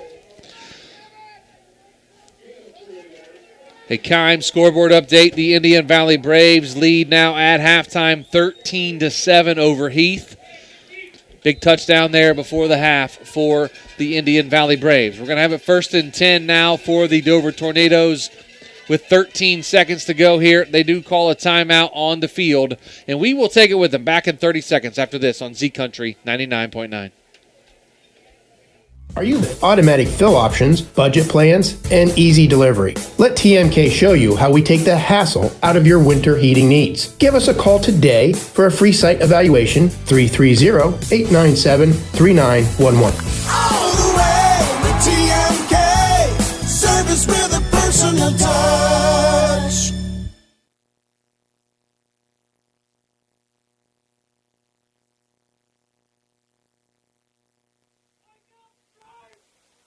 Back out here at Crater Stadium, Dover 28, Aurora 21. And Travis, you know, what's going on in the huddle over there? They're going to be first and 10. You're still 61 yards away. Probably got to get another 40 to get into field goal range. Yeah, if they want to get into field goal range, they're going to have to get the ball on the sidelines here, outside the numbers, get out of bounds, or get up, stops on a first down, get up and spike. But 17 seconds to go. We'll see what they choose to do. Shotgun formation. They're going to fake it to Henderson. He's getting a lot of pressure. Is T.C. Malk, and he is going to be dropped in the backfield by Ryan Papish for the sack, and that's going to do it for the first half, I believe, here in the football game, and it's going to be the end of the first half. Dover 28 and Aurora 21. We're going to check in with Adam Saweski and see if he can check in with Aurora head football. Entertaining first half of football. Talk about the importance of that score right going into the half. Yeah, that was huge. We're down 2 touchdowns, and I liked our answer, but we got to find a way to stop their running game, or it's going to be a long second half. Absolutely. Thank you, Coach. Good luck. That's Aurora head coach Bob Mahalik joining Adam Saweski there on the sidelines. We are at halftime here at Crater Stadium. Dover 28, Aurora 21. They have the First National Bank of Denison halftime report coming up from the Hartzler's Quality Housing Studios with Chris and Nick, but that's after this timeout. Right. Place to stop is 922 Drive-Thru for all of your on-the-go needs. They carry drinks, snacks, and all the necessities with convenient hours of 9 a.m. to 10 p.m. Monday through Thursday, 9 a.m. to 11 p.m. Friday and Saturday, and 9 a.m. to 9 p.m. Sunday. 922 Drive-Thru is there for you. Also serving your needs at the Shortstop location in Uricksville and CJ's Drive-Thru in Denison. Since I've been with Kaufman, the last 4 years has been incredible. They've given me the resources and the knowledge to grow my business. I actually just got the position of accounting assistant, so I've been able to move up in the company. Kaufman is a community of service representatives. We are not a company of sales agents. The service aspect is number one. Every sports fan enjoys seeing that big collision on the football field. But what's not so enjoyable is when your vehicle is involved in a collision or an automobile accident. That's where Gillen Body Shop on Cary Avenue in New Philadelphia can help. Gillen Body Shop offers an experienced staff that does the job right the first time and backs all their work with a 100% guarantee on all completed repairs. When unpredictable repairs from an auto accident are needed, make the right choice and contact Gillen Body Shop. Gillen Body Shop. Find them on Facebook or stop by Cary Avenue in New Philly. If you're purchasing a new home, the team at Hartzler's Quality Housing is here to help. Take advantage of record low interest rates to make your new home a reality. Locally owned and operated since 1978, Hartzler's Quality Housing has the experience to guide you through the process. You'll find a wide selection of model homes on site to fit any budget. Open 6 days a week just off I-77. You can also visit them online at hartzlers.com. Hartzler's Quality Housing. Quality from start to finish. The certified public accountants at Moore Niedenthal Incorporated believe in the value of relationships. Moore Niedenthal has been in business for over 40 years in your community, helping individuals and businesses grow. Moore Niedenthal can help manage and prepare your payroll, plan your estate, and prepare your business and personal income taxes. Stop in to the new Moore Niedenthal facility on North Worcester Avenue in Dover and become a valued client today.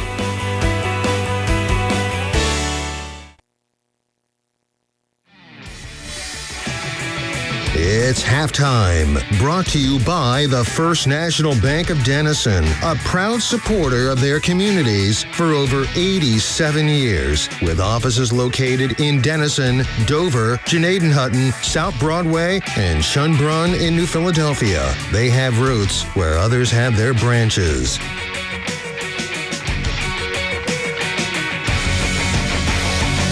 Welcome into the First National Bank of Denison halftime report. Chris Kale, Nick McWilliams here with you in the Hartzler's Quality Housing studio. Before we get a couple live look-ins, it is time for a scoreboard update.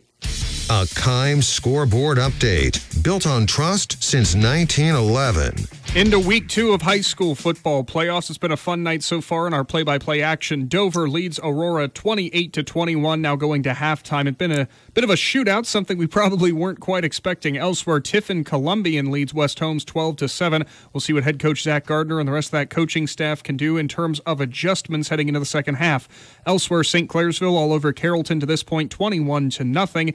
And that game is still in the second quarter. Indian Valley holds the 13-7 lead over Heath at the half thanks to a short yardage Cole Lancaster run with just a few seconds before halftime. Games outside Z Country. The winner of Kenston and Steubenville will take on the winner of Dover and Aurora. That game is deadlocked at 28 apiece before halftime. Just under a minute to go in that one. Another game at the half. Rocky River and Medina Buckeye. That's 15-0 at the half. Winner of that game takes on Tiffin Columbian and West Holmes' winner. And one final game here. John Glenn leads Meadowbrook 21-7 at the half. If Carrollton is able to come back, they will be playing the winner of that contest, Chris. Yeah, and Carrollton, we did hear a bad injury on, what was it, the first play of the game, like 20 seconds Very soon in, yes. And we don't have an injury update on anybody. We just know that there was a Carrollton player with a pretty gruesome leg injury field. But Shannon Thomas and Shannon, you guys at the half, Indian Valley kind of started off slow, but a Cole Lancaster run. Braves are down 2 of their starters in running back Gavin Henry and offensive defensive line Sam Carter. That's a big one, but they've done a good job. Indian Valley come out basic, going to pound the ball, and he's in between the tackles. You get to the outside, it's hard to get anywhere because they got so much speed out there. But they've done a nice job with Colton Thomas coming in, running Wildcat, got a lot of his yardage. His name's Tyson Pryor. Between those two, they're probably pushing, got to be close to 150 yards. But they kept yelling Wildcat whenever Colton would come in. So Lang throwed one at him. He put Sam Carter in under center and put Colton at running back. And I think it just caught Heath off guard, and Colton come off the left side and right up through the defense, and he dove into the end zone for an 18-yard touchdown run. And then Heath went for it on fourth down with 4th and 5, I think, from like the 50 with 2 minutes to go. And they got some pressure. Their quarterback threw the ball. and Remy Myers come up with the interception. And then Indian Valley went down the field with, they had a nice pass play to Colton Thomas to get him down to about the, 40-yard line. And then Trevor Myers, I posted the video of that one. He went up and got one and got him down to the 20. And then they just went man for man and got it down, and they got in the end zone with the Cole. I mean, that was so close. I couldn't tell you if he was in or not from 4.3 seconds left in the half, but the referee called it a touchdown, so he's a touchdown. But I hate to say it, but Indian Valley missed the extra point. And it's probably been about 4 years since I said Indian Valley's missed an extra point, but they missed the extra point, and it's 13-7 at the half. But we're down to 3 minutes to go at halftime here, so I mean, this game is moving right along. Hey, Shannon, I'm assuming when you said earlier there when you came in, one of the players out, Sam Zerker, offensive and defensive lineman, looking at this game, I did mention to Adam earlier today that Heath is susceptible to getting beat by the run a little bit. Those inside handoffs, from your perspective, what is Indian Valley doing in order to win in the trenches and get those big chunk plays? I just think the tackles and the guards are getting a good position. They're not really muscle them and move them out of the way. They're just getting in between them and the running back and not getting pushed back. And the running backs are able just to get through that small hole. It's not like they're opening gaping holes. I think they're just using good fundamentals and getting their bodies squared up and keeping them from moving and not letting them push them forward. And Shannon, winning the turnover battle goes a long way in the postseason as well. Yeah, I mean, that was big. That fumble by Trevor Myers, that was just, he took a shot, but when he took the second hit, it was the helmet on the ball. And there was two guys standing there, Cole Lancaster and the defender, and it flew right into the defender's hands. And then, but then Indian Valley come away with two nice interceptions. So, and then the plus side is Indian Valley will get the ball after half. So, I mean, if they can find a way to run some clock and get down the field and put it into the end zone or get a field goal, that'll go big in the second half here. Well, and that's what I was meaning, winning that turnover battle 2-1 right now. That goes a long way in the postseason. Oh, yeah, I mean, that's huge. And we know they got a real good young quarterback. He's a sophomore quarterback. He runs around. He does a nice job. And sometimes he tries to rely on the height of his receivers. They're 6'5", 6'2", 6'2", and 6'1", and he kind of just sails it up there, hoping they can get a jump ball. And that's how they got their touchdown, and they got a big first down. But, when that one play, Trevor just out-jumped him and went up and got the ball, and Remy did a nice job. So if they got to continue to bring pressure to him, but he scrambles pretty good, so you can't let him get around you on the outside or he'll get some yards on you. Shannon, looking at both teams now, obviously Indian Valley with the 6-point lead here at halftime, from both perspectives, what do you think needs to happen in the second half to give their respective sides the edge? I think for Indian Valley, offensively, they just got to continue to do what they're doing and not turn the ball over. Sam Carter has done a nice job, run it when he's had to and not force the throw. Defensively, they got to continue to bring the pressure. But when they're bringing the pressure, those defensive backs have got to find a way to contain those receivers. They can't let them get away from them and scramble around. That's kind of been their weakness a little bit. So they got to win that secondary battle in order to stay in this game, because you don't want Heath to pull away. Yeah, I agree. Go ahead. Heath has got to find a way to stop that running game of Indian Valley. Everybody in the state of Ohio knows when you play Indian Valley, Lancaster's going to run the ball. He's not going to come out here and try to wine and dine you with some passes and some this and that. He's going to run it down your throat, and then he's going to catch you off guard with a play action and burn you with that. But they got to find a way to stop the run. They stop that run, they can get back in this game. I agree with you 100%, Shannon. Thank you. We'll look forward to your updates in the second half, okay? All right, thanks, guys. All right, that is Shannon Thomas all night long, taking care of Indian Valley tonight as they take on Heath. Again, another scoreboard update, Nick McWilliams.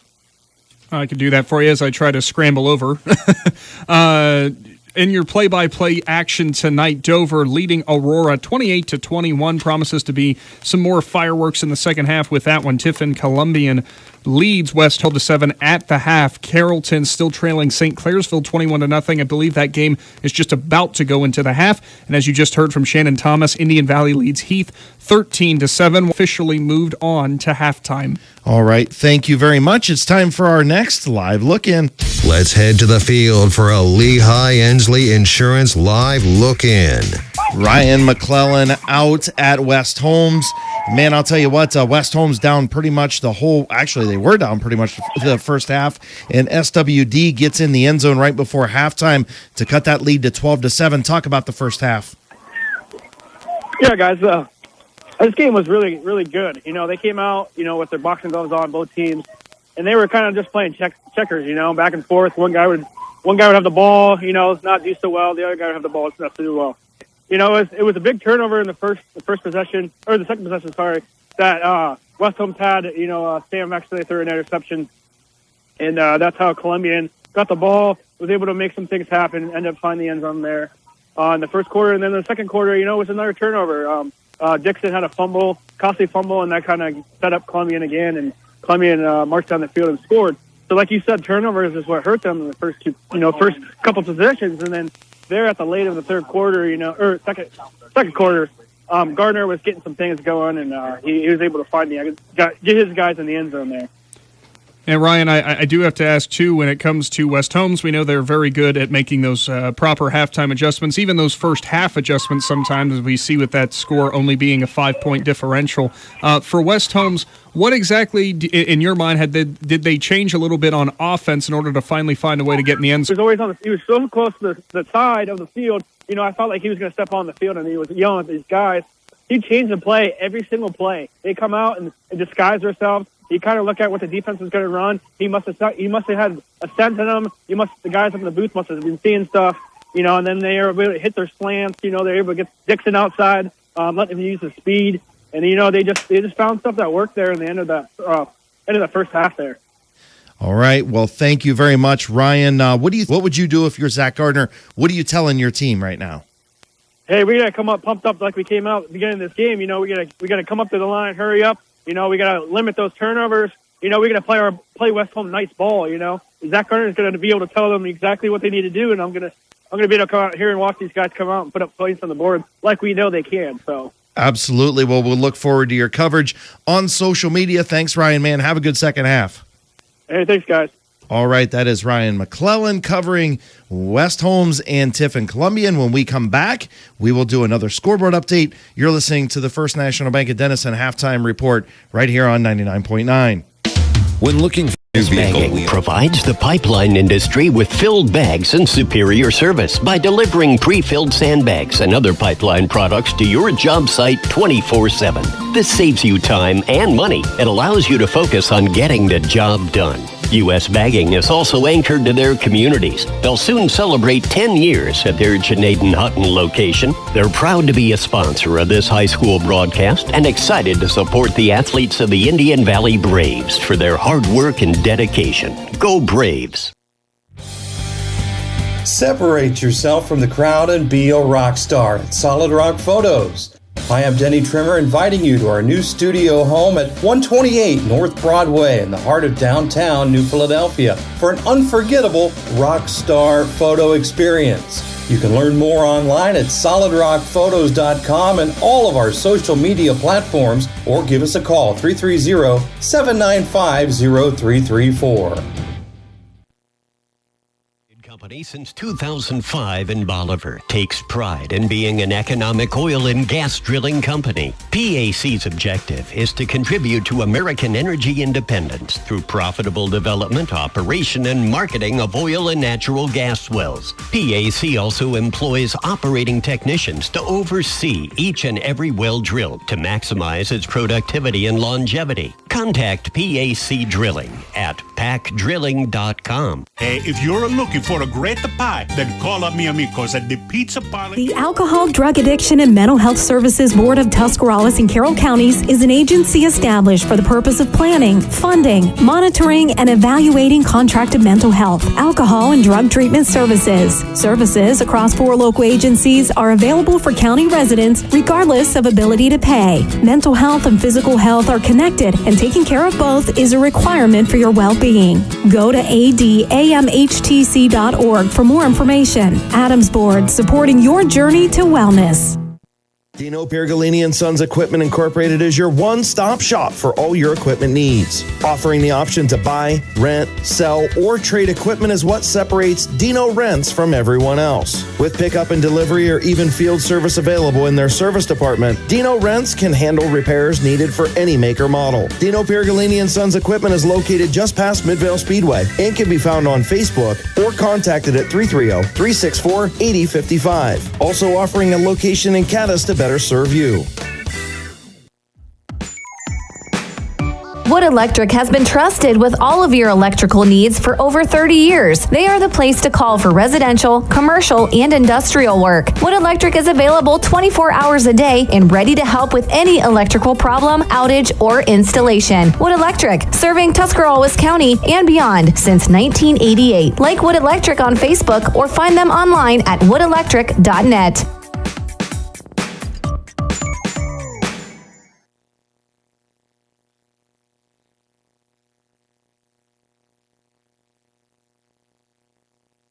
SWD. Elsewhere, St. Clairsville and Carrollton has now gone to halftime. It's now 28-0 Red Devils, so the Warriors definitely have their work cut out for them.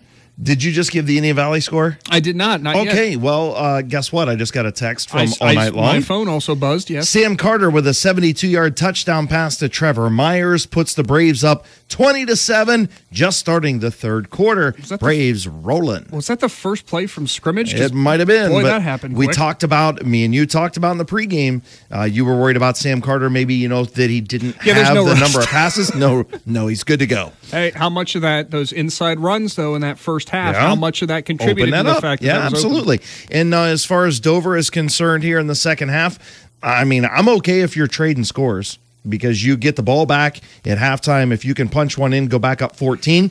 If you trade scores, you're still going to win. Yeah, Dover's defense is going to make adjustments, though. Right, and I'm okay with that idea, but kind of to that point with that defense, this is not the kind of game that Dover's been locked in most of the year. We haven't seen kind of too many offensive back and forth contests like this. So that's going to be interesting to see how Dover adjusts. I shouldn't say adjust because they do have that halftime lead. I'm sure they will tighten some things up on defense. But how about Mitchell Martin in that first half there, Chris? 2 touchdowns, 7 carries, 40 yards. He toted the rock almost as many times as Connor McGarry. So we'll see if Mitchell Martin still continues to be a focal point of that offense. Yeah, absolutely. And it is time to head back out to the Brick House and join Joe Geckler and Travis McClellan on the other side of this break. Again, this has been the First National Bank of Denison halftime report. We'll get back out to your game next. You've been listening to the First National Bank of Denison halftime report. First National Bank of Denison, a proud supporter of their communities for over 87 years, with offices located in Denison, Dover, Janadenhutton, South Broadway, and Schönbrunn in New Philadelphia. They have roots where others have their branches. Project season winding down.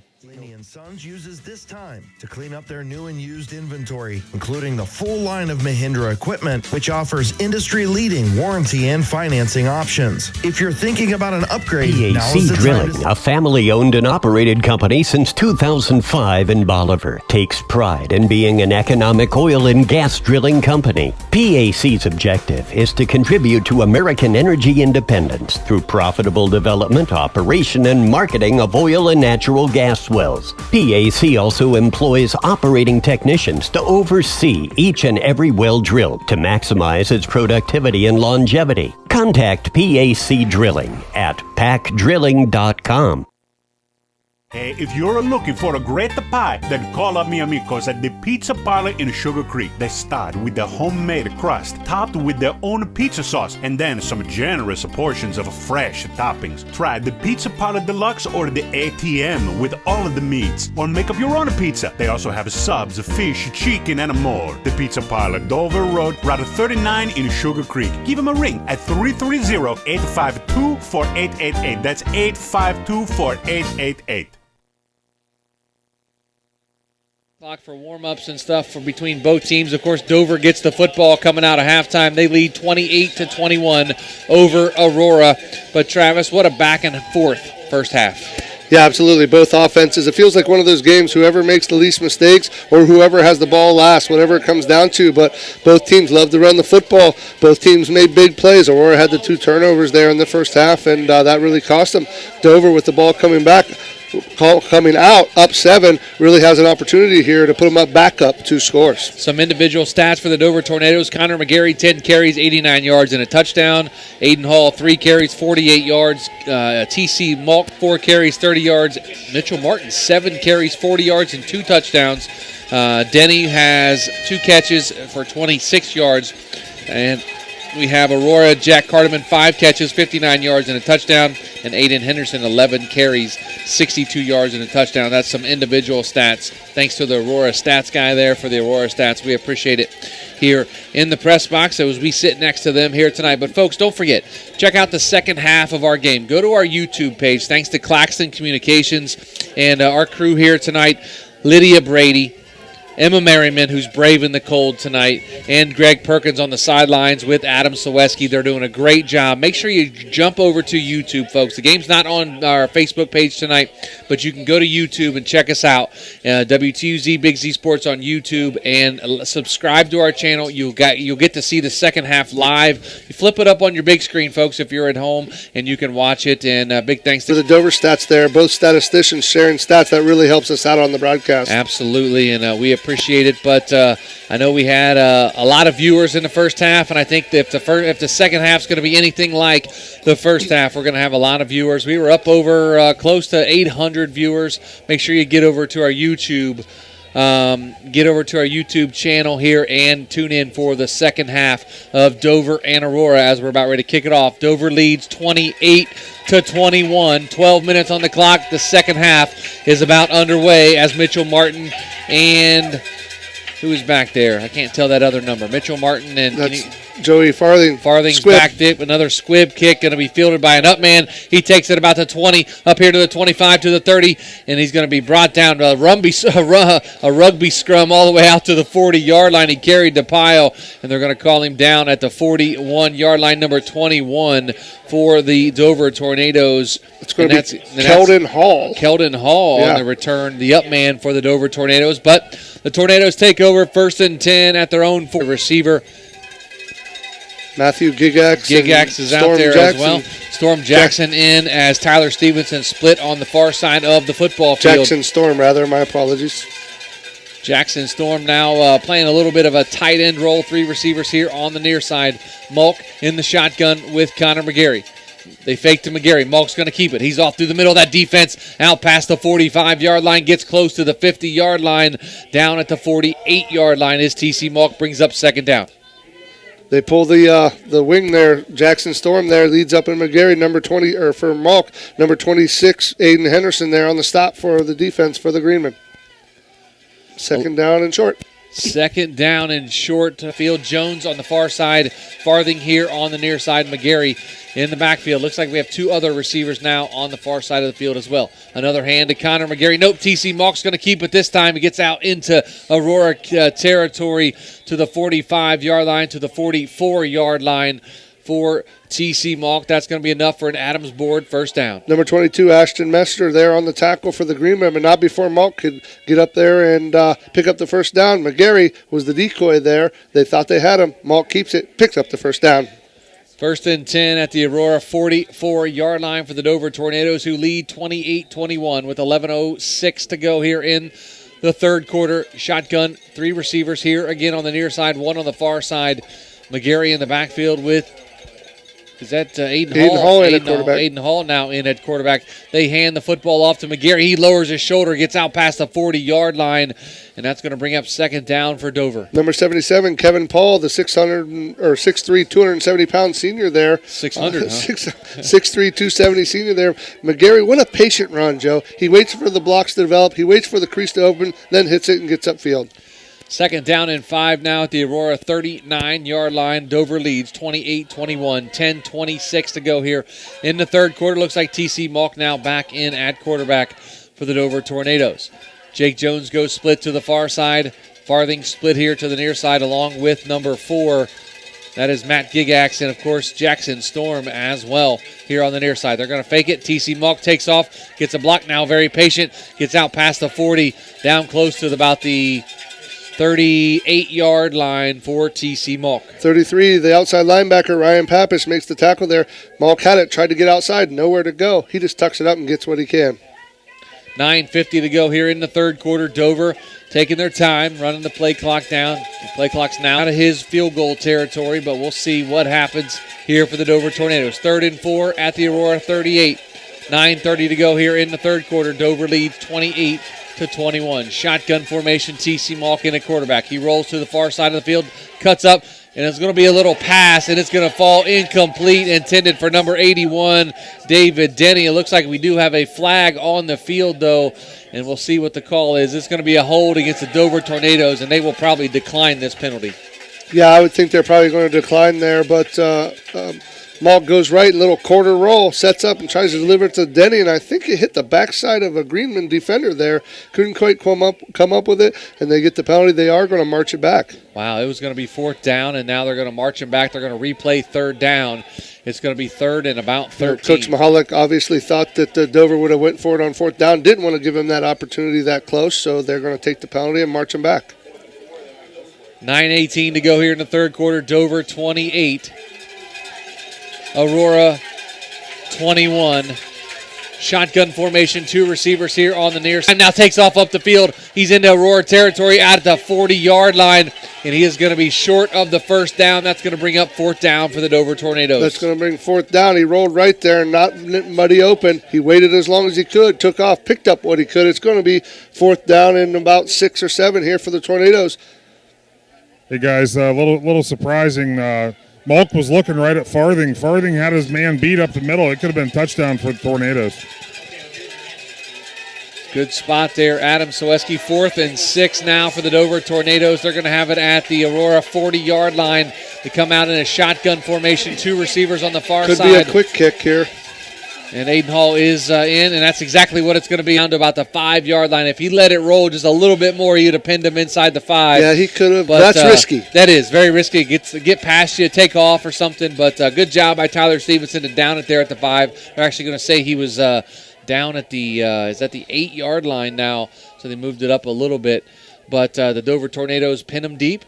And Aurora gets the stop that they needed coming out after halftime. And the Dover Tornadoes still lead 28-21. Yeah, they did. They got the stop there. The penalty backed Dover up behind the chains. And that's about the 3rd or 4th, maybe 5th holding penalty there from the White Hat thrown for Dover. Against Dover. With him as he's in a shotgun. They give off to Aiden Henderson here to the near side. He's out to the 10. Lowers his shoulder and gets out close to the 15-yard line. Going to bring up 2nd down as he stays in bounds. 2nd down for Aurora. He comes to the Jake goes limping off. It looks like he's going to stay in the game though. 2nd down and about 3 for the Dover, or for the Aurora Greenmen, as they are 2nd and 3 at the 15-yard line. Receiver splits to the far side. 2 backs in the backfield with Alex Moore at quarterback in the shotgun. Takes a snap. Now it's going to be a quarterback power off the right side of that offensive line. Bounces off a couple of Dover defenders and drags defenders all the way out past the 25-yard line to the 26-yard line. That's enough for an Adams board 1st down. Ben Ham, the junior free safety, and TC Malk, the 7:29 to go here in the third quarter, Dover 28, Aurora 21. Aurora has it 1st and 10 on their own 26-yard line. Again, shotgun, 1 wide receiver on the far side, 2 backs in the backfield with quarterback Alex Moore. He's going to fake to one, give to the other as Henderson takes it, fights forward for a couple of yards. Going to bring up, looks like 2nd down for the Greenmen. Jackson Storm there, the outside linebacker, on the stop again. He actually ran by the play just a little bit, come back and quickly makes the tackle there for a short gain. A quick Kime scoreboard update. West Holmes is taking the lead on Tiffin Columbian 14-12. St. Clairsville up on Carrollton 28-0 at the half. Indian Valley leads Heath 20-13 in the third quarter. Shotgun again. Looks like we're going to have a false start. Going to back them up 5 yards. Aurora. Yeah, a little flinch there. Look from maybe the tight end number 84 flinched a little bit there. They're going to back them up 5. 6:37 to go here. Third quarter. Dover 28, Aurora 21. They're going to have it second down now and about. Shotgun, 2 backs in the backfield with quarterback Alex Moore. Receivers split to the far side. That's going to be number 6, Jack Carterman. They're going to fake it to the back. He has a back coming out of the backfield, and that's actually going to be Carterman. Makes one guy miss. He makes the catch and takes a shot at about the 36-yard line. Going to be enough for a Adams board first down. Move the chains for the Aurora Greenmen. Carterman's very dangerous in space. He's only 170 pounds, but he's quick as lightning. Great open field tackle there by T.C. Malk, the corner, to get him on the ground. Not before he picks up the first down. 6:10 to go here in the third quarter. Dover 28, Aurora 21. Carterman goes split to the far side. We have 2 backs in the backfield with Alex Moore. Same formation as we've seen this whole drive. Shotgun for Alex Moore. Claps, takes a snap, and he's going to hand off to Henderson off the left side. He fights out of one tackle, fights out of another tackle, gets out past the 45 to about the 46-yard line. That's going to bring up second down and very short for the 7-8 yards there on first down, and you win first down. A lot of times you win the drive. They have it 2nd and 8, so second and 2, a pickup of 8 at the 46-yard line for Aurora. Trailing Dover 28-21 here in the third quarter. Shotgun, Carterman now comes split here to the near side as you have Henderson and Papish in the backfield with Moore. In the shotgun, he takes a snap, looking here to the near side, has his receiver Carterman at the 50, breaks out of a tackle to the 45 to the 40, and gets finally shoved out of bounds just short. They're saying he stepped out way back at about the 44-yard line. But I saw him get up past the 40, but the official was right there, said he stepped out at about the 44. They're taking advantage of that little soft zone out of Dover there. Just a little stop route, get him the ball and let him be an athlete in space. He picks up the first down. Carterman goes split to the far side again. 2 backs in the backfield with Alex Moore in the shotgun. It's going to be a quarterback run this time. Moore takes off, breaks out of one tackle, drives and lowers his shoulder. Gets down close to the 35-yard line. Going to bring up second down for Aurora. Number 67, the senior, Ryan McVicker, from his right defensive tackle spot, comes over and drags Moore down. 4:44 to go here in the third quarter. Dover leads 28-21 here at Crater Stadium. Division III, Region 9 high school football playoffs on Z Country 99.9. Check us out on YouTube as well, Big Z Sports. You can watch this game live as we are calling it. Shotgun again, receiver to the far side. 2 backs in the backfield. They're going to hand it to Henderson this time. He's following his blockers off the left side and gets brought down just short of the 30-yard line. Going to be enough for an Adams board first down. They like to get Henderson to the corner there. They pull both guards to the left. They lead him up in there. He cuts up behind, picks up a big first down there for the Greenmen. They've had the ball. They've kept it mostly on the ground. They're chewing up clock and yardage, Joe. They have it 1st and 10 now at the Dover 31-yard line. 4:04 to go here in the third quarter. Dover 28, Aurora 21. Been a back-and-forth football game. A lot of scoring in the first half. Dover comes out and punts the football away with their first possession. And this is the first possession for Aurora here in the second half as they're driving down the field. Shotgun formation. Moore takes a snap, fakes to his back, has a receiver here on the near side, and that's going to be Carterman as he makes the catch down at the 20-yard line. Jack Carterman, like you said, taking advantage of that soft zone. Little soft zone there, and what they're doing, he ran a fake route. He looked like he was going to break down for a double move. He breaks to the corner. What Moore did well there is he threw it before he come out of his break. He caught the ball, picked up the first down.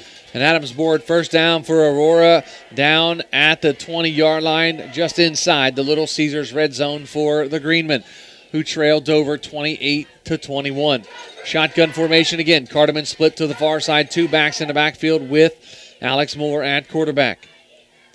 He claps, takes a snap. Now it's going to be a quarterback run. Makes one guy miss, breaks out of another tackle. Inside the 20 down to the 18-yard line is Alex Moore, going to bring up second down. Malt comes up from his cornerback position and gets him, as does he gets help from number 56 and number 58, Brett DeVault, and Simon Lorenz gets him on the ground there on the quarterback power. 2:50 to go here in the third quarter. Dover 28, Aurora 21. But Aurora has the keys in the ignition, and they're on the drive right now, Travis. Yeah, that punt took them down inside the 10 there, and they've driven the football most of the length of the field. 2nd and 8 at the 18-yard line of the Dover Tornadoes. Carterman split far to the far side of the field. 2 backs again. They're going to hand off this time to Henderson off the right side. Very patient, but he gets swarmed under by a couple of Dover defenders just inside the 20, maybe back to the line of scrimmage, as they're going to call it third down and short now. 67, Ryan McVicker, the defensive tackle, does a good job of working his way down the line of scrimmage, not giving too much depth to create a seam. He works straight down the line of scrimmage and gets Henderson down to the ground. Third down and 7 from the Dover 17-yard line. They say he picked up 1 on the game for Alex Moore.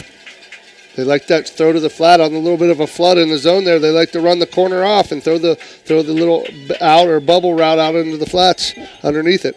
Same formation, shotgun, 2 backs in the backfield. That's Papish and Henderson in there with Moore. Carterman split to the far side. They're going to fake it. He's looking that way for Carterman. He has it. He throws it, and it's almost going to be picked off by the Dover Tornadoes.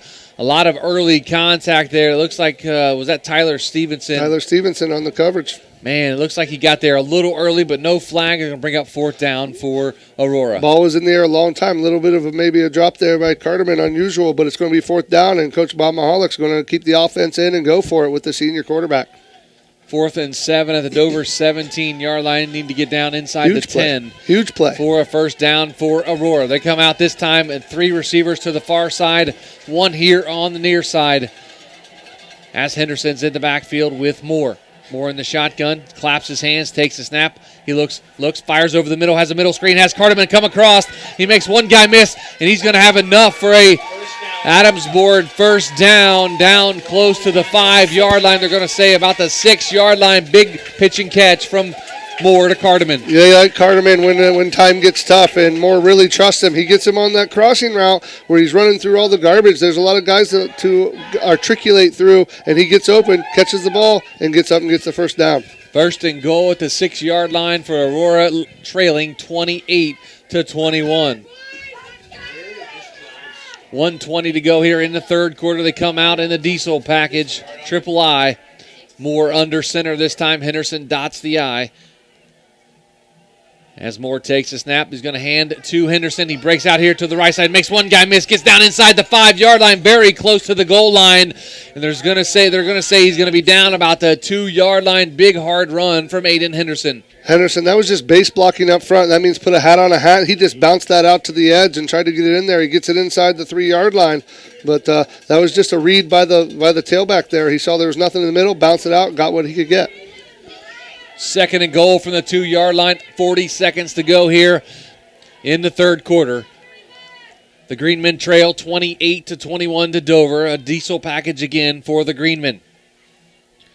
Moore under center. This time they hand off to Henderson off the left side, and he gets nowhere. Stopped by that Dover defensive line. Going to bring up third and goal. The right guard there, number 74, James Ingram, tries to pull or trap there, but the defensive tackle got penetration and cut him off. He couldn't lead Henderson in the end zone there, and the Dover defense gets a big stop there on second down. It's going to be third down and 2.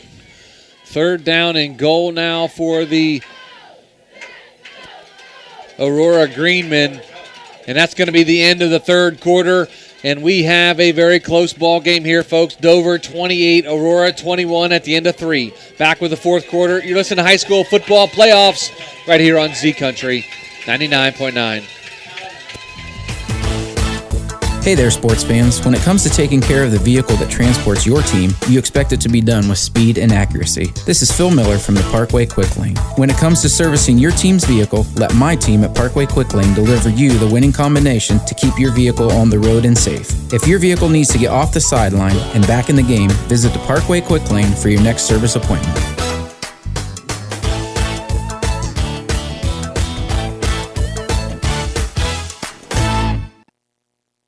Powered by Purpose at Kent State University, Tuscarawas.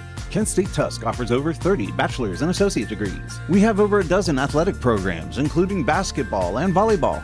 Student life is diverse with over 20 extracurricular student clubs. Our nursing and technology programs are some of the most sought after in the area. Staying local is the most cost-effective way of obtaining your degree. Define your own success. Powered by Purpose at Kent State University, Tuscarawas. And Travis McClelland. Welcome back. The fourth quarter starts. Dover leads 28-21. And the Aurora Greenmen are going to have it third and goal on the 3-yard line. They're going to have that diesel package in there again. Actually, it's going to be, looks like an offset eye, a power eye maybe. Or it's pro set. Carterman fakes the reverse. Jet sweep. And it's going to be a jet sweep to Carterman. Very close to the goal line. He gets in. Jack Carterman for the touchdown on a jet sweep. As Aurora comes out of that timeout and gets into the end zone from 3 yards out. Jack Carterman on the ground. Takes the handoff from his quarterback, Alex Moore. They're an extra point away from tying this up. They like Carterman. They give it to him again on the jet. They like him coming across the field, either in that crossing or on that jet sweep. He gets it, met at the goal line, but falls into the end zone for the touchdown. They're an extra point away from tying the game. 11:55 to go in the football game. 28-27. Dover leads Aurora, but Dom Trevisano is on for the extra point for the Aurora Greenmen. Just a sophomore. The snap, the hold, the kick. It is up, and it is good for the Aurora Greenmen, and we are tied up here at the beginning of the fourth quarter. 11:55 to go in the football game. We are tied at 28. Going to take a break. A Kaufman Realty timeout right after this on Z Country 99.9. Hey there, sports fans. When it comes to taking care of the vehicle that transports your team, you expect it to be done with speed and accuracy. This is Phil Miller from the Parkway Quick Lane. When it comes to servicing your team's vehicle, let my team at Parkway Quick Lane deliver you the winning combination to keep your vehicle on the road and safe. If your vehicle needs to get off the sideline and back in the game, visit the Parkway Quick Lane for your next service appointment.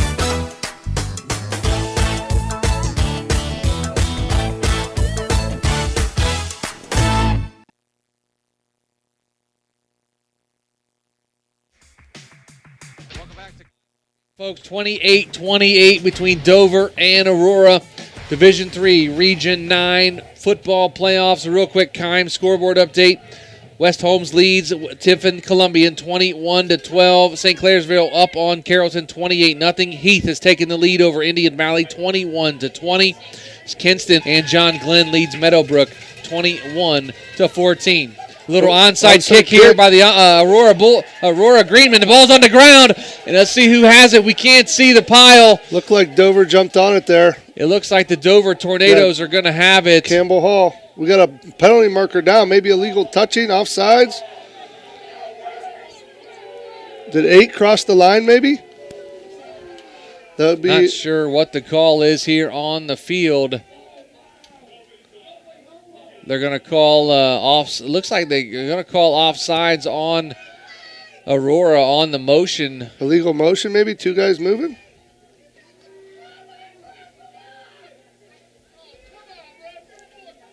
They're going to back them up. Back them up, and maybe it's going to be a false. They're calling it a false start, right? Yeah, that was the signal there. I'm assuming 2 guys moving at once there, or he crossed the line of scrimmage. One of the 2. So Aurora tried the onside kick there to see if they could get Dover sleeping. They almost had it, but the penalty came out. May have to re-kick it. Well, I think Dan gets the choice, and I think it looks like they're going to back him up and have him re-kick it. Well, wouldn't you want to take it right here? Maybe he doesn't get the choice there, but they went to talk to him, and they're going to back him up, and they're going to kick from the 35. But a false start. That would have been a dead ball, so he wouldn't have got a choice. Yeah, You're correct. So my apologies. Have to back him up there 5 yards. Yeah, and they will try to get it back. Joey Farthing back deep, as well as Mitchell Martin for the Dover Tornadoes, who now are tied with Aurora 28-28. 11:49 to go here in the football game from Crater Stadium. Aurora just scored on a touchdown run by Jack Carterman to tie the football game up. He has the toe deep, and the ball is end over end. And about the 15 is Mitchell Martin. He's out here to the 25, to the 30-yard line, where he is going to be dropped just short of the 35-yard line. At the 34-yard line, that's where Dover will take over, 1st and 10. You know, Dover, if you're the offense there, you don't have to do anything different. It's just like maybe the first possession of the game. It's 0-0. You can do what you do. They're going to come out and run the football. I expect McGarry to get it. We'll see what happens. Will this be Aiden Hall and Mitchell Martin's turn to be at quarterback and running back? And it looks like it is. Aiden Hall and Mitchell Martin, they come back out. As the quarterback, 6'3", 170-pound senior Aiden Hall. Mitchell Martin at tailback. Receiver split here to the near side. That's Joey Farthing. They have 2 receivers over on the far side as well. They're going to toss it over to Martin off the left side. Tries to find room, and it looks like he is going to be stopped Little toss to the boundary there, and number 77, Kevin Paul, the 6'3", 270-pound senior, lost his hat, so he's going to have to come out for a play. So number 72 checks in for him. That's going to be Quinn Gorman, the 6 foot, 225-pound junior. 11:30 to go here in the football game, tied at 28 between Dover and Aurora. Receiver here on the near side, 3 on the far side. Aiden Hall under center. They're going to fake to McGarry. He has a receiver, and that's going to be number 4, Matt Gigax, out of the backfield, and he gets taken down by Papish, but the ball's going to be incomplete, bring up 3rd down. They tried to sneak him out into the flats there, and the throw just a little bit wide. That's a hard angle to throw, but it squirts away. It's going to be 3rd down and 9 here for the Tornadoes. 11:14 to go here in the football game. Dover 28, Aurora 28. Dover comes out with 2 receivers here on the near side. One of them is J.J. Barton. The other is Jake Jones. And they have a receiver split into 2 receivers to the far side, Farthing and Stevenson, with Martin in the backfield. Hall takes a snap, fires down the middle of the field, has Farthing at the 15, 10, 5, touchdown, Joey Farthing. From 65 yards out, he hauls it in from the arm of Aiden Hall. That was a dot there by Hall. He stood in under pressure. It was coming from the right side. He stood in there and fired a dot to Farthing. Farthing hauls it in and does the rest with his legs. Big touchdown there for the Tornadoes. They take the lead. A 65-yard touchdown pass from Aiden Hall to Joey Farthing. Farthing gets one back after dropping one earlier in the football game. And Farthing trots into the end zone to give the Dover Tornadoes a 34-28 lead with the extra point coming up. Farthing is a matchup nightmare for people at 6'5", 175, and the Division I high jump champion, and runs a 4.4. Lucas Lane on for the extra point. Jake Jones, the holder, the snap, the hold, the kick. It is up, and it is good for the Dover Tornadoes, who now lead 35-28. Take a timeout, a Kaufman Realty timeout, and we'll be back with high school football right here on Z Country 99.9. Busy schedule? Check out Benson's Heat and Eat section with a variety of entrees and sides for you to choose from. And don't forget, Monday through Friday from 4 to 6, Benson's culinary team prepares hot, made-from-scratch dinners, complete with garden salad and bread and butter. Just call ahead to order. For daily and weekly specials, visit bensonsmc.com. Follow them on Facebook or stop into the market. Benson's Market and Catering, 207 North Worcester Avenue in Dover.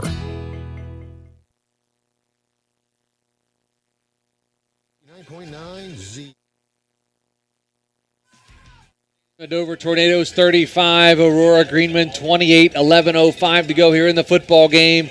Dover just scored on a 65-yard touchdown pass from Aiden Hall to Joey Farthing, as Dover escaped a possible onside kick from Aurora right before that, but Dover takes the lead nonetheless. Lucas Lane with a high end-over-end kick, and it's going to be fielded by the up-back. And at the 15 out here to the 20. Slips out of a tackle, gets shot down to the, takes a shot at the 25-yard line.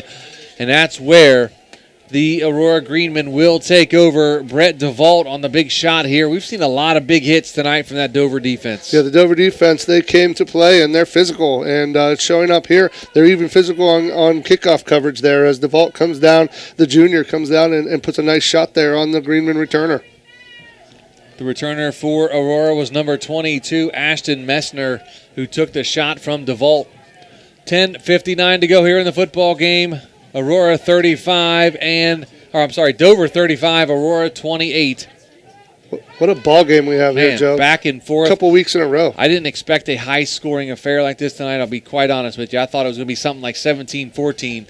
But they've blown that score out of the woods as Henderson takes the handoff, makes one guy miss, and takes a shot past the 30-yard line to about the 32-yard line. Going to bring up 2nd down. A little stretch there, a little slide blocking. They come down the line of scrimmage, but DeVault and McGarry combine for the stop there on 1st down. Again, folks, make sure you check out our live video stream on our YouTube channel tonight, Big Z Sports on YouTube. You can check it out, subscribe. It's free. You get all of our content, all of our play-by-play that we do each and every week. And you can also watch on your TV. Make sure you do that thanks to Claxton Communications. Shotgun formation, wide receiver split to the far side. That's going to be Cardamon. And they're going to fake it as Moore keeps it now. And he takes a big shot at about the 34-yard line. And he goes down, does Alex Moore. That looks like number 56 was in on the shot Brett again. DeVault again. He's laying the wood tonight is Brett DeVault. Wow, that's 2 big hits in a row. DeVault walked up to the line of scrimmage. The Greenmen pull the right side guard and tackle, but he closes down on his tackle, closes that C gap, and leaves nothing open there for the Greenmen runner. 9:50 to go here in the football game. Dover 35, Aurora 28. Cardamon goes split to the far side. 2 backs in the backfield with Alex Moore in the shotgun. Watch Cardamon on the cross.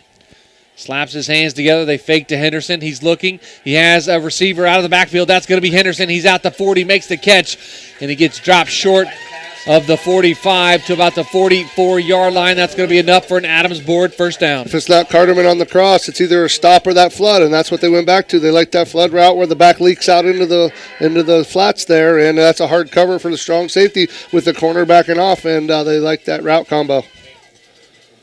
1st and 10 now for the Aurora Greenmen at their own 44-yard line, trailing 35-28 to the Dover Tornadoes. 9:10 to go here in the football game. Same formation. Cardamon split here to the near side. 2 backs in the backfield with Moore. Moore takes a snap, looking, finds Cardamon here about midfield, takes a shot, does Cardamon, but he hangs on by Jake Jones, delivers the hit, and that's going to bring up 2nd down at about 5 yards for Aurora. Again, that's one of the 3 routes they like against that soft zone. They like that stop to Cardamon. He's explosive. He catches it, but takes another big shot there from the senior, Jake Jones. Is that a pre-snap read? You think they're seeing what they're sitting in and they call it at the line, or do you think that's just a play call? I think they're play calling, knowing Dover's going to be in that zone there. They're in quarters coverage or cover 3 right now, and they're sitting in that soft zone, so that's going to be available. 2nd and 4 at midfield, shotgun formation. Cardamon split to the far side, 2 backs in the backfield with Moore. Moore takes a snap, hands to Henderson now. Makes one guy miss in the backfield, gets out past the 50-yard line, down close to the 45-yard line. They're going to say he's going to be short of the first down, going to bring up 3rd down for Aurora inside Dover territory. It's going to be 3rd down, and the Aurora Greenmen fan base don't like that spot, but the near side judge said his knee was down before they liked it, but he hits the corner there, tries to get up there. It's a huge play in the game. 3rd and 1 for Aurora as they come out in the diesel package, a triple I. Henderson dots that I, of course, Moore under center. And it's going to be Moore taking it himself, and he's going to get pushed forward. And we will see he will have plenty for the first down. That's going to be an Adams board first down for the Aurora Greenmen. A little quarterback sneak there. They tighten the splits, so that means the guard and the center are closer together. Moore at 210 pounds just gets behind him, shoves forward, picks up the first down for the Greenmen. 7:39 to go here in the football game. Aurora trails Dover 35-28. But they have it. 1st and 10 at the 44-yard line of the Dover Tornadoes. Comes out again in that power I, the diesel package, triple I.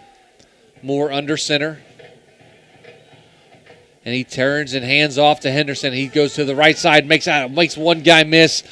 Gets down close to the 40-yard line. They're going to say he's at the 41-yard line. Brings up 2nd down. He takes it to the outside, bounces it again. Number 4, the defensive end, the junior, Matthew Gigax, had a shot at him at the line of scrimmage. Couldn't quite get him, but the Dover defense rallies to the football and gets him down. It's going to be 2nd down and 7 on a ticking clock, 6:54 to go.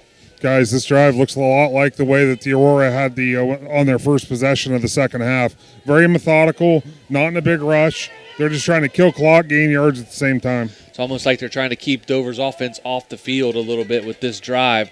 2 receivers here to the near side, 1 to the far side is going to be Cardamon in motion. It's going to be a jet sweep. He gets it at the 40. At the 35, takes a shot right at the 35, and that's where he goes down. Does Jack Cardamon, going to bring up a 3rd down for the Greenmen. Running that stretch here to the boundary. He's trying to get that corner. Dover's trying to string it out to the sideline there, and McGarry comes from his linebacker spot and puts a good shot on him. It's going to be 3rd down and 1 now from the Dover 35-yard line, with Dover leading 35-28. 3rd and 1. Triple I again, the diesel package for the Aurora Greenmen.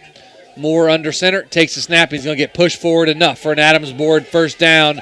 He gets all the way down inside the 30-yard line to the 29-yard line, and that's going to move the chains. Aurora gets another first down. They like that in the short yardage situation there. They're pretty big up the middle, and they like more with that big power quarterback at 210 pounds. That's a good-sized quarterback at 6'2", 210.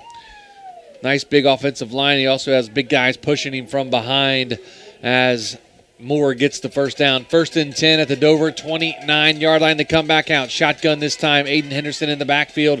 Carterman split here to the near side. 2 receivers on the far side. Carterman goes in motion to the far side now.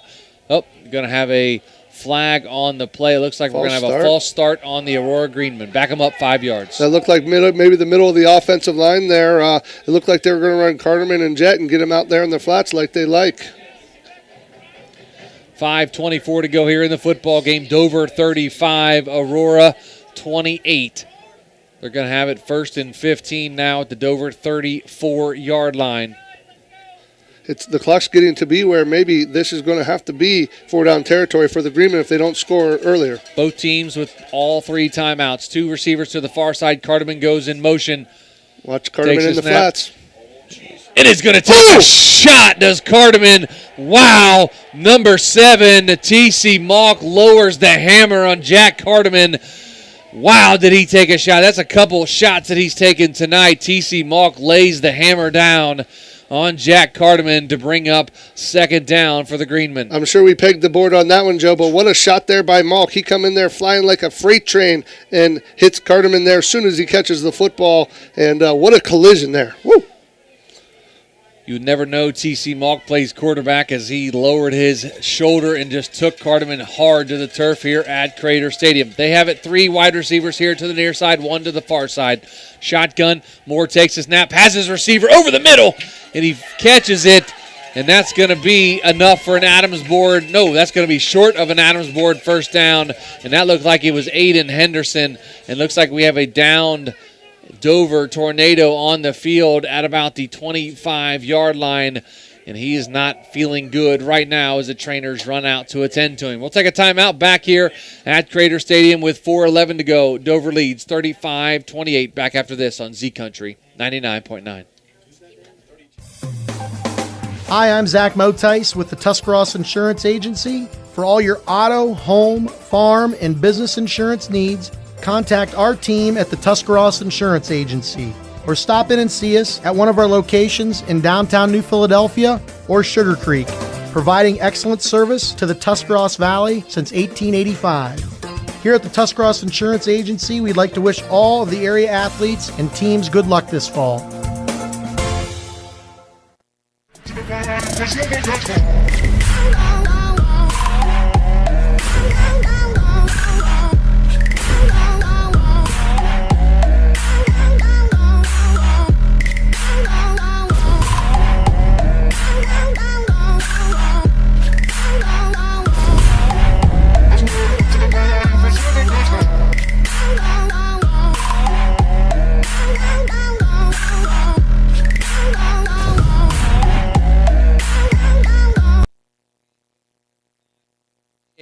Aurora has it 3rd and 3 at the Dover 22-yard line. Shotgun, 2 receivers here on the near side, 1 on the far side. Henderson in the backfield with Moore.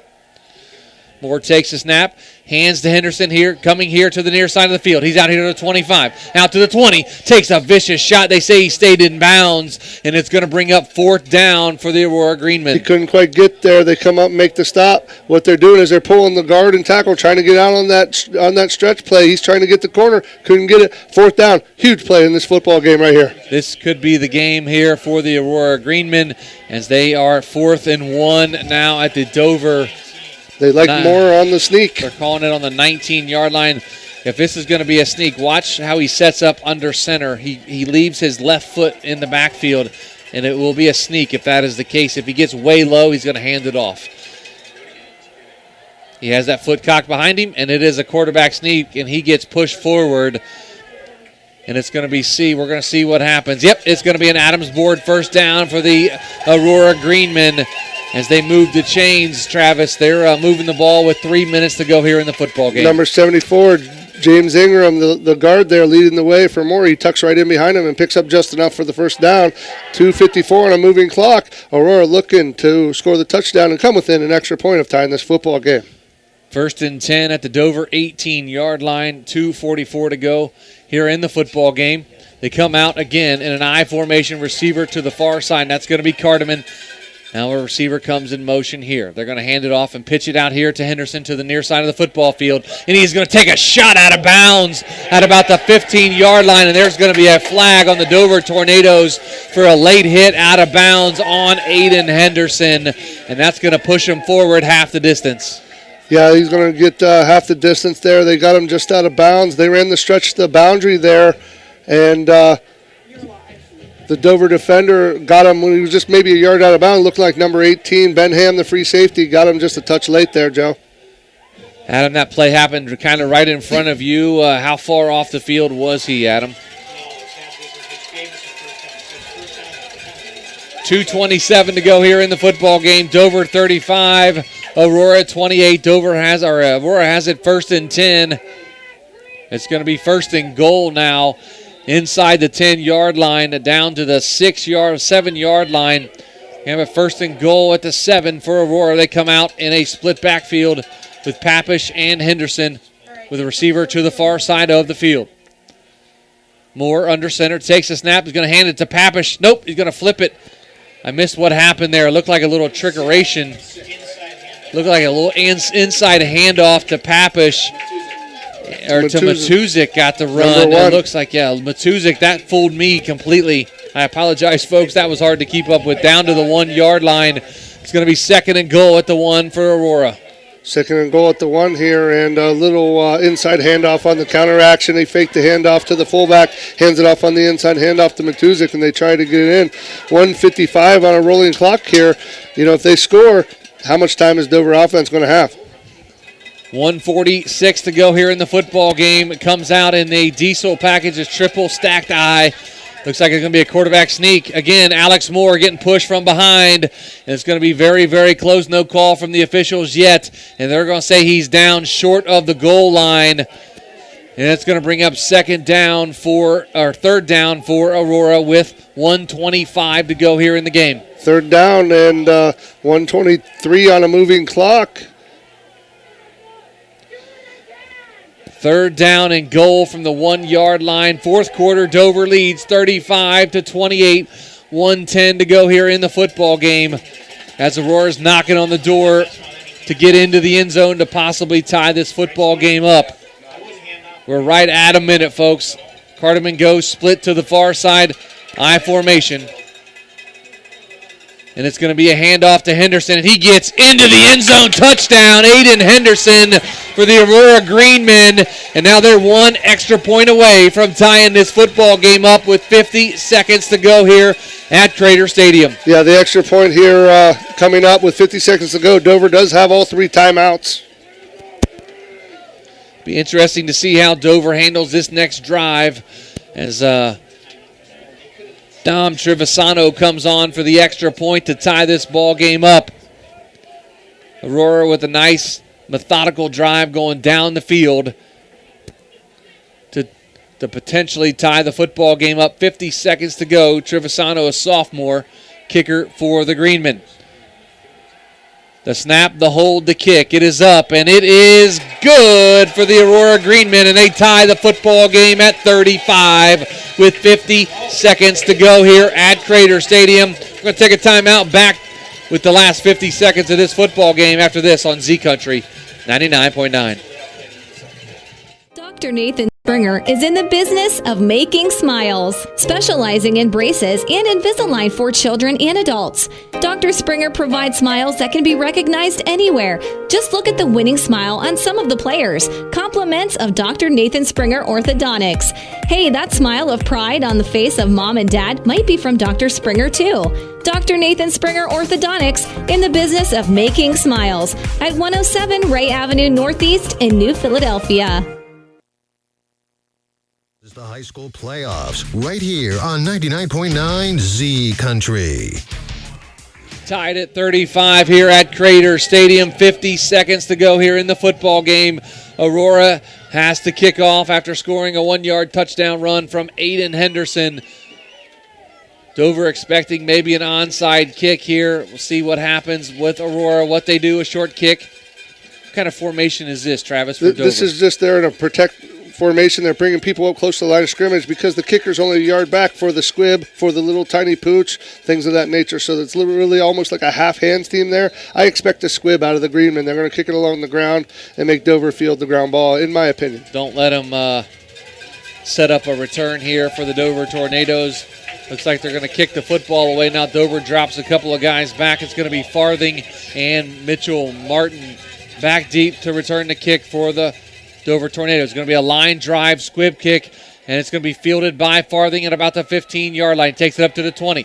Very patient with his blockers, and he is finally brought down. And that's where the Dover Tornadoes will take over at about the 25-yard line with 45 seconds to go. 45 seconds. Watching Lucas Lane in the pregame, he's good from about 35-40, so Dover's going to have to move a good piece here. They do have all 3 timeouts, and remember, in high school football, every first down stops the clock. So 45 seconds to go with a tie football game. Dover 35, Aurora 35. Dover has it 1st and 10 at their own 24-yard line. They come out with 2 receivers split here to the near side, 2 on the far side. Shotgun. Looks like Aiden Hall in at quarterback with Mitchell Martin at tailback. 12 men on the field for the Greenmen. Looks like we're going to have a illegal substitution, or 12 men on the field. We're going to push Dover ahead 5 yards. So it's going to be 1st and 5 now at the 29-yard line for the Dover Tornadoes. That's one way to stop them, Joe. Put 12 in on defense. Yep, there you go. But as long as you don't get caught. Little sub miscommunication. 4 receivers for the Dover Tornadoes. Aiden Hall in at quarterback. He's getting a lot of pressure. Going to be a little screen and in and out of the hands of Mitchell Martin, or is that Connor McGarry? That's Connor McGarry. That's Connor McGarry now into the football game at running back, just out of his reach. And tipped off of his hand, going to bring up 2nd down and 5. The screen there, he threw it a little bit high. They had a little something going there. It looked like he maybe could have got down the sideline a little bit there. That's how you slow down the rush, Joe. If you see somebody pinning their ears back and coming at you, it's screen draw. Dover goes for the screen there on 1st down, just comes up empty. Tyler Stevenson, Jake Jones come split here to the near side. Farthing and can't tell who that number is on the far side. Greenman coming with pressure here. In a shotgun formation, Aiden Hall takes a snap, looking, has Farthing down the sideline. He's going to overshoot him by a good 5 or 6 yards. He had him, but he overshot him. Farthing just could not get underneath that football and catch it. Yeah, quarterback Aiden Hall just needed another couple seconds in the pocket and let Farthing work down the field. It's one of those adages, if he's even, he's leaving there. So he threw it, just missed him a little long. 35 seconds to go here in regulation. Dover 35, Aurora 35. Dover has it 3rd and 5 at their own 29-yard line. Don't forget, coming up in our DAC Vitamins and Minerals postgame show, we'll announce our McInturf Realty Player of the Game. And, of course, we'll have the studio show as well all the way up until 10 o'clock here tonight with games in our area coming final. Dover, though, here 35-35 with 35 seconds. 35s are wild. 3s and 5s are wild on the scoreboard.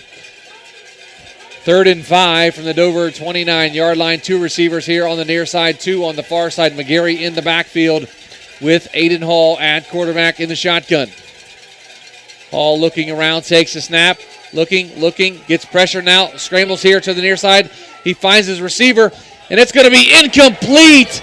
In and out of the hands of Tyler Stevenson. He had it about the 45-yard line, and he just could not bring it down. It was thrown a little bit behind him, but it's going to bring up 4th down for the Dover Tornadoes, and they're going to punt this football away. Yeah, they're going to have to punt it away with 26 seconds to go, and they're going to try to pin the Greenman deep. Jack Carterman, he's dangerous back there. They're going to probably punt it away, maybe punt it out of bounds. It looks like we're going to have a timeout on the field, and it's going to be taken by Aurora. We'll take it with them. A Kaufman Realty timeout. Back after this on Z Country 99.9. Looking for a new place to grab a meal and relax? Crocker's Bar and Grill is the place to be for great food and fun. Crocker's is more than just ordinary bar food. Open 7 days a week, featuring great lunches starting at only $6 and a great dinner menu for dine-in or carry-out. Be sure to like Crocker's on Facebook for weekly specials, plus catch all the big college and pro games on the flat screens, and weekend deals on pizza and wings. Wear your orange and brown on Sundays for Browns pregame, including food and drink specials. Football season is the best time to stop into Crocker's Bar and Grill in Dover.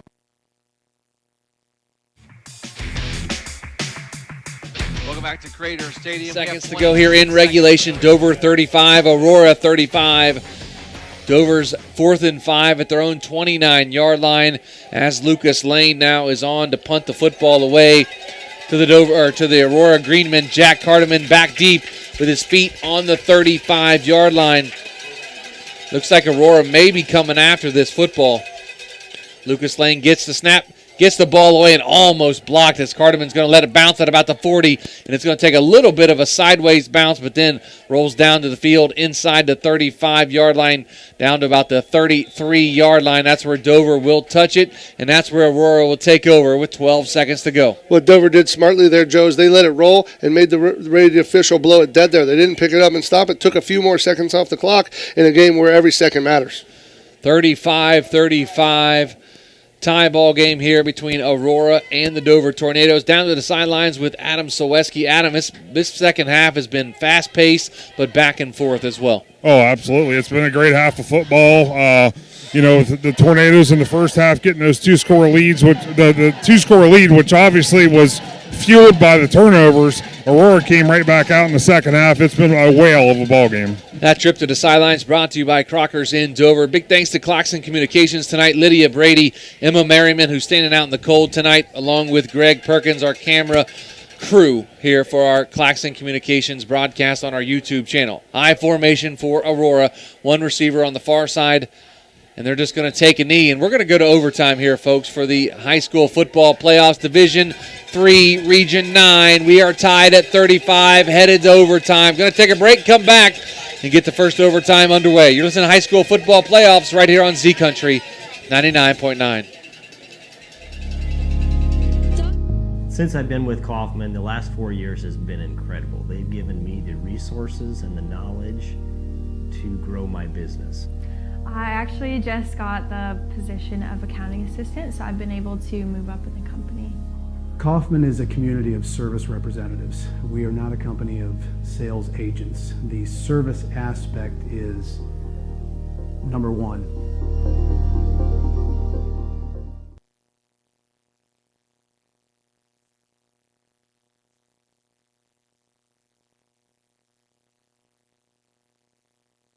In your community, helping individuals and businesses grow. More need.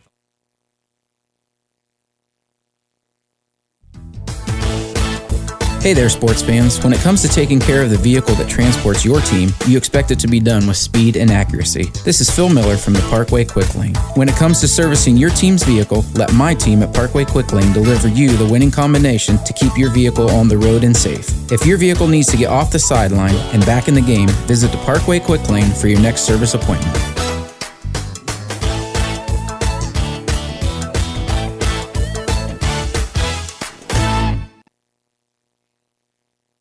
Here. Going to take place at midfield, of course. Overtime rules just like college. Each team gets a shot from the 25-yard line to get into the end zone, kick a field goal. It's not sudden death overtime.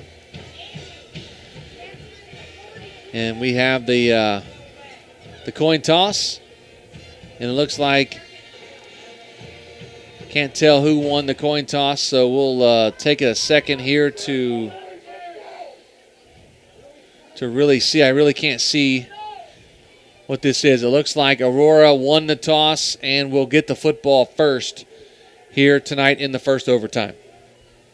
Yeah, they're gonna get the football first, and that's actually good for the Dover. Because if you know what you need to get, basically, but if you stop them, you only need a field goal to win. Yep. But with the momentum going offensively for Aurora, I can understand why they would take the football.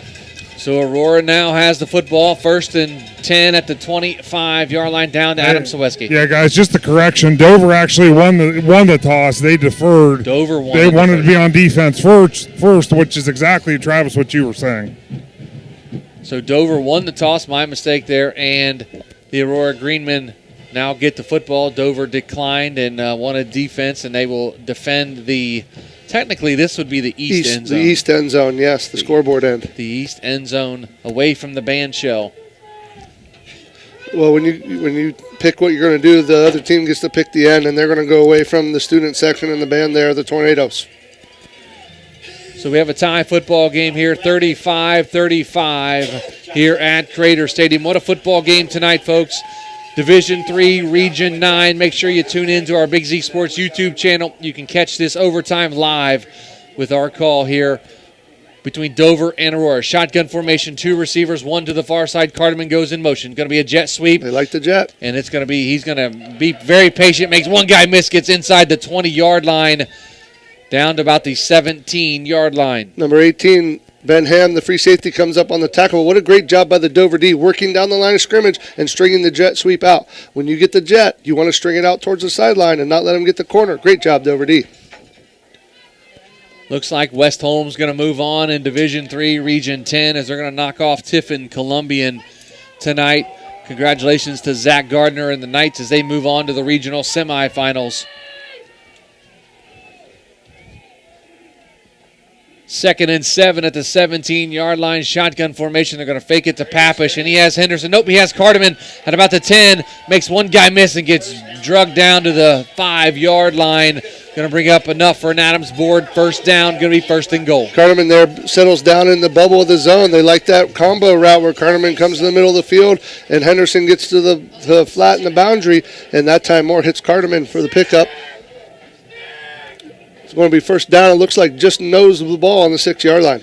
So they're going to say it at the 6-yard line. It says where they went down was Jack Carterman. Number 6 went down at the 6. 1st and goal at the 6-yard line. They're going to come out in an I formation. Carterman going to be split to the far side, Moore under center. Barking out signals, takes a snap, going to hand off on the end around here to the Aurora Greenman. He's going to get into the end zone. And it looks like Jacob Matusik goes into the end zone for the Aurora Greenman from 6 yards out on the end around. And Aurora takes the lead 41-35. He gets the ball there and gets the corner and goes into the end zone with the extra point coming up. Aurora takes the early lead there. Matusik outraces the Tornado defense to the corner. So now an extra point away from having a 7-point lead in the Dover Tornadoes. Then we'll have a chance to match the Greenmen as Trevisano is on for the extra point. The snap, the hold, the kick. It is up, and it is good. And the Aurora Greenmen lead the Dover Tornadoes 42-35. Take a quick timeout, come back for Dover's turn here in overtime. You're listening to High School Football Playoffs right here on Z Country 99.9. Hey there, sports fans. When it comes to taking care of the vehicle that transports your team, you expect it to be done with speed and accuracy. This is Phil Miller from the Parkway Quick Lane. When it comes to servicing your team's vehicle, let my team at Parkway Quick Lane deliver you the winning combination to keep your vehicle on the road and safe. If your vehicle needs to get off the sideline and back in the game, visit the Parkway Quick Lane for your next service appointment.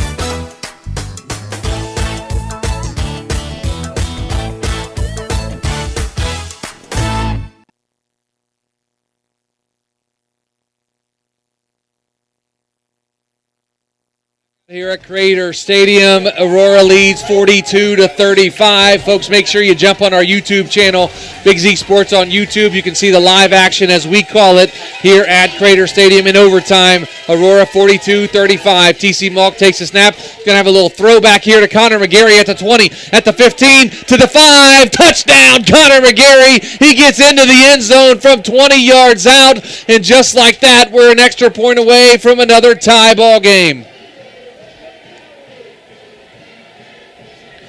It was a little throwback pass from TC Malk to Connor McGarry. TC rolls out to the far side of the field, threw it back across to Connor McGarry, and it looks like the Dover Tornadoes are going to go for 2 and the win here tonight. As TC Malk checks into the football game, they're going to take a timeout, and Aurora will take the timeout. It's a Kaufman Realty timeout. Back in 30 seconds on Big Z Sports and 99.9 WTUZ. Powered by Purpose at Kent State University, Tuscarawas. Kent State Tusk offers over 30 bachelor's and associate degrees. We have over a dozen athletic programs, including basketball and volleyball. Student life is diverse with over 20 extracurricular student clubs. Our nursing and technology programs are some of the most sought after in the area. Staying local is the most cost-effective way of obtaining your degree. Define your own success. Powered by Purpose at Kent State University, Tuscarawas.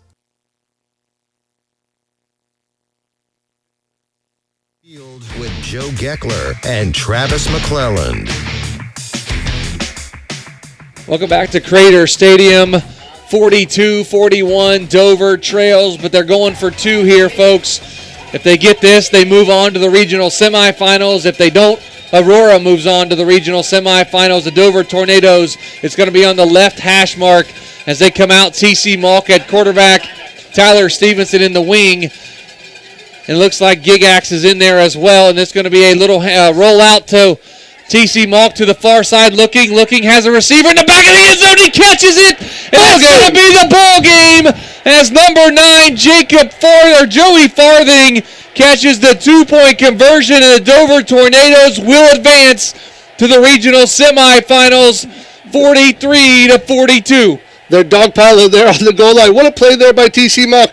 Rolls out, buys time, keeps his head up, sees Farthing work back to the middle of the field from the back of the end zone, delivers the football, 2-point conversion, touchdown Tornadoes, ball game. And it's successful in overtime. What a football game. Let's head down to the sidelines and talk with Adam Soweski. And Adam, what a play there on the 2-point conversion. Oh, absolutely. That's I was actually kind of shocked with it being the first possession. That trip to the sidelines brought to you by Crockers here in Dover. Again, final score, Dover 43, Aurora 42 in overtime. Dover moves on to the regional semifinals next week to play the winner of Kenston and Steubenville. Not sure of the score of that football game, but we will check that for you. But we're going to take a break, come back, and we'll get some final stats and stuff and wrap this up. You're listening to High School Football Playoffs right here on Z Country 99.9. Tailgating season is here, so why not do it in style on any car, truck, or SUV on the lot? Joel and the Parkway Chrysler Dodge Jeep Ram team will help you shop and find the best deal for you. No hassle and no stress. Fall is the perfect time for a great deal. Your way, the right way. Visit Parkway Chrysler Dodge Jeep Ram.com and drive forward. If you're purchasing a new home, the team at Hartzler's Quality Housing is here to help. Take advantage of record low interest rates to make your new home a reality. Locally owned and operated since 1978, Hartzler's Quality Housing has the experience to guide you through the process. You'll find a wide selection of model homes on site to fit any budget. Open 6 days a week just off I-77. You can also visit them online at hartzlers.com. Hartzler's Quality Housing. Quality from start to finish. Wood Electric has been trusted with all of your electrical needs for over 30 years. They are the place to call for residential, commercial, and industrial work. Wood Electric is available 24 hours a day and ready to help with any electrical problem, outage, or installation. Wood Electric, serving Tuscarawas County and beyond since 1988. Like Wood Electric on Facebook or find them online at woodelectric.net.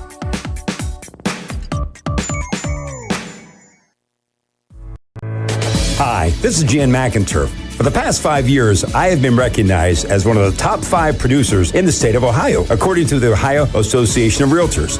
I am honored to receive such recognition, and I owe it all to the members of this community who have trusted me for over 30 years with the purchase and sale of their homes. When you're ready to make your move, make the call to McInturf Realty at 330-364-SOLD or find us online at McInturfRealty.net. Are you looking for a local propane supplier? TMK Valley Propane would like to offer you our hassle-free guarantee. We can provide you excellent service with automatic fill options, budget plans, and easy delivery. Let TMK show you how we take the hassle out of your winter heating needs. Give us a call today for a free site evaluation, 330-897-3911. Final touch. Hi, I'm Zach Motice with the Tuscarawas Insurance Agency. For all your auto, home, farm, and business insurance needs, contact our team at the Tuscarawas Insurance Agency or stop in and see us at one of our locations in downtown New Philadelphia or Sugar Creek, providing excellent service to the Tuscarawas Valley since 1885. Here at the Tuscarawas Insurance Agency, we'd like to wish all of the area athletes and teams good luck this fall. Busy schedule? Check out Benson's Heat and Eat section with a variety of entrees and sides for you to choose from. And don't forget, Monday through Friday from 4 to 6, Benson's culinary team prepares hot, made-from-scratch dinners, complete with garden salad and bread and butter. Just call ahead to order. For daily and weekly specials, visit bensonsmc.com. Follow them on Facebook or stop into the market. Benson's Market and Catering, 207 North Worcester Avenue in Dover. And Travis McClelland. Welcome back to Crater Stadium. We have a final here. Dover 43, Aurora 42 in overtime. Dover scores on a 2-point conversion in overtime to take the win and advance to the regional semifinals to take on the winner of Kenston and Steubenville, which that game is tied at 35 in the third quarter.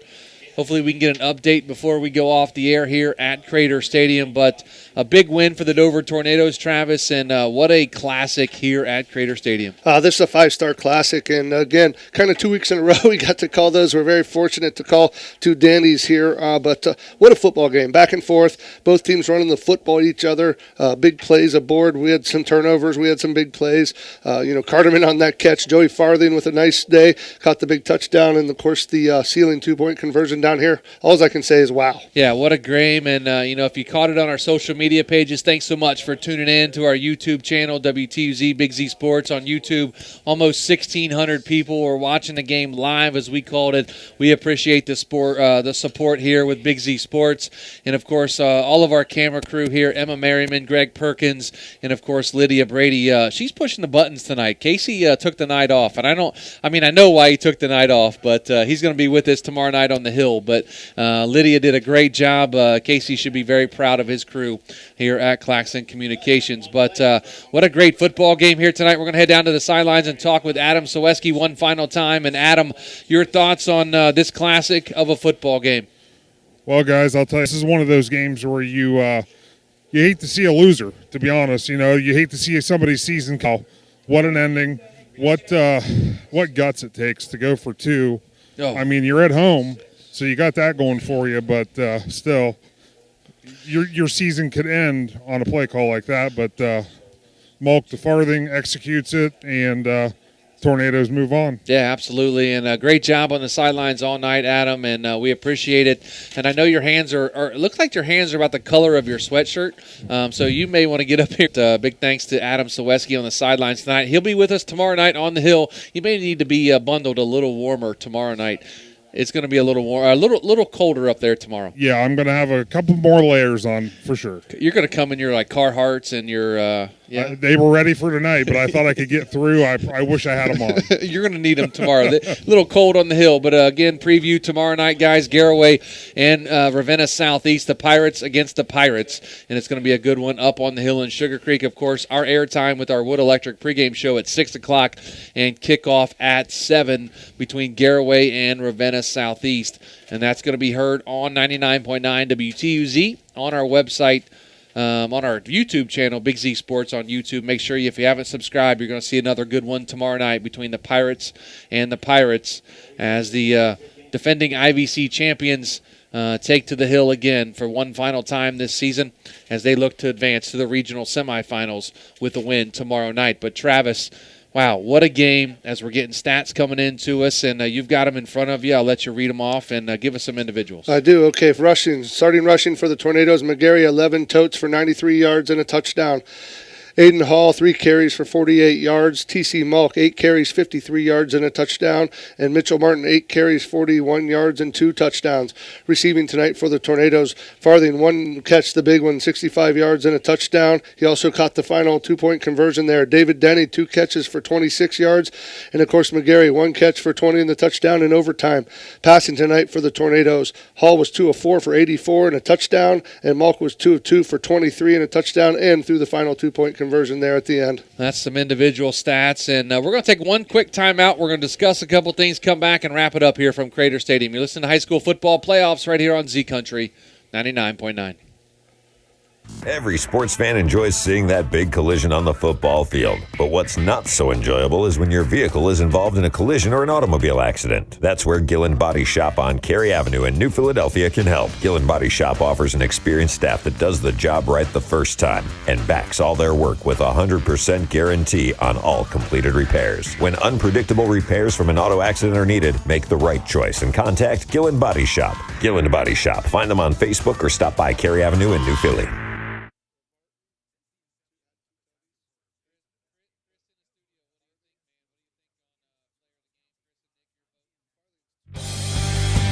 Separate yourself from the crowd and be a rock star at Solid Rock Photos. I am Denny Trimmer, inviting you to our new studio home at 128 North Broadway in the heart of downtown New Philadelphia for an unforgettable rock star photo experience. You can learn more online at solidrockphotos.com and all of our social media platforms, or give us a call 330-795-0334.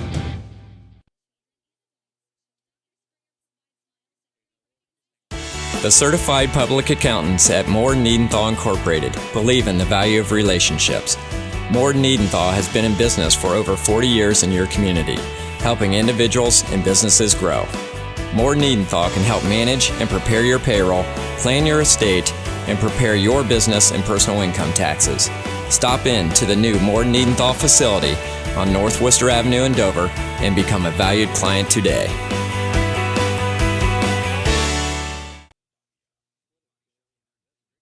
Of experience can get your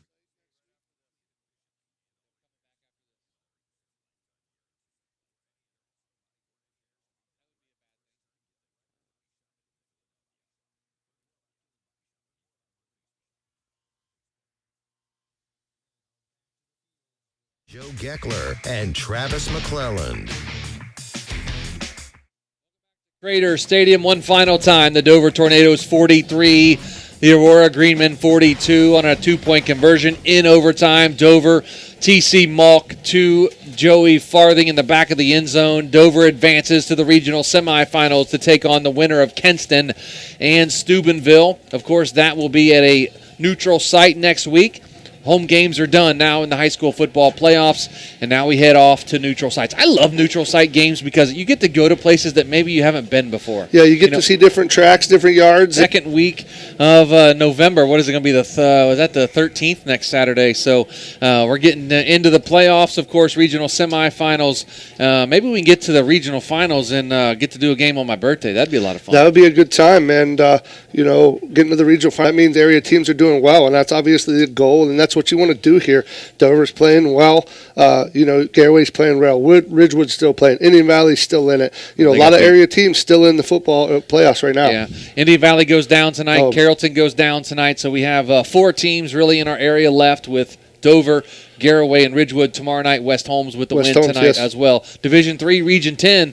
If both these teams keep going, they could eventually meet. Yeah, and they met, and unfortunately the Irish were too much for the Tornadoes that night in 2012 in a cold one. Out before reception, a 2-point conversion as well.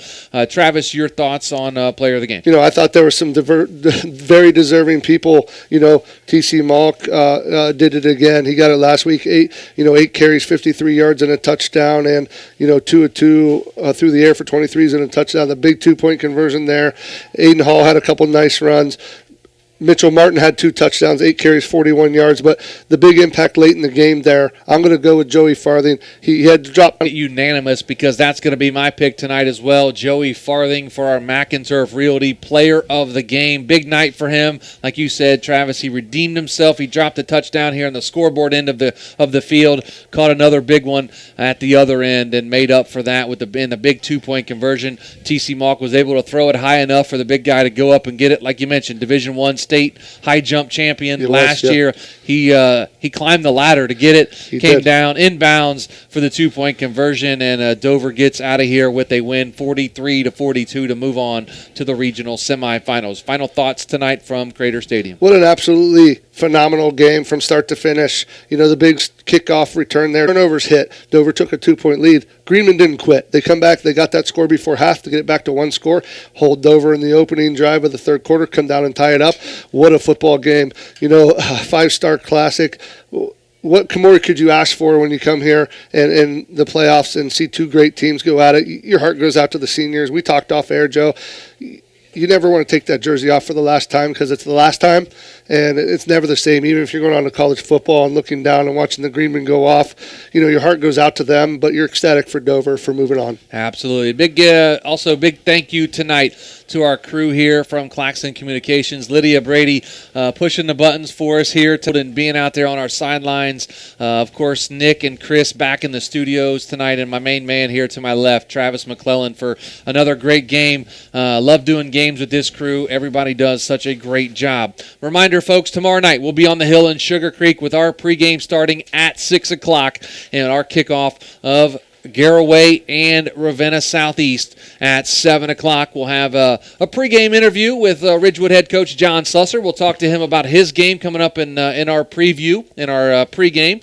And then also we will talk with both head coaches of both teams in our Wood Electric pregame show. That's on the hill tomorrow night in Sugar Creek, the Garraway Pirates and the Ravenna Southeast Pirates.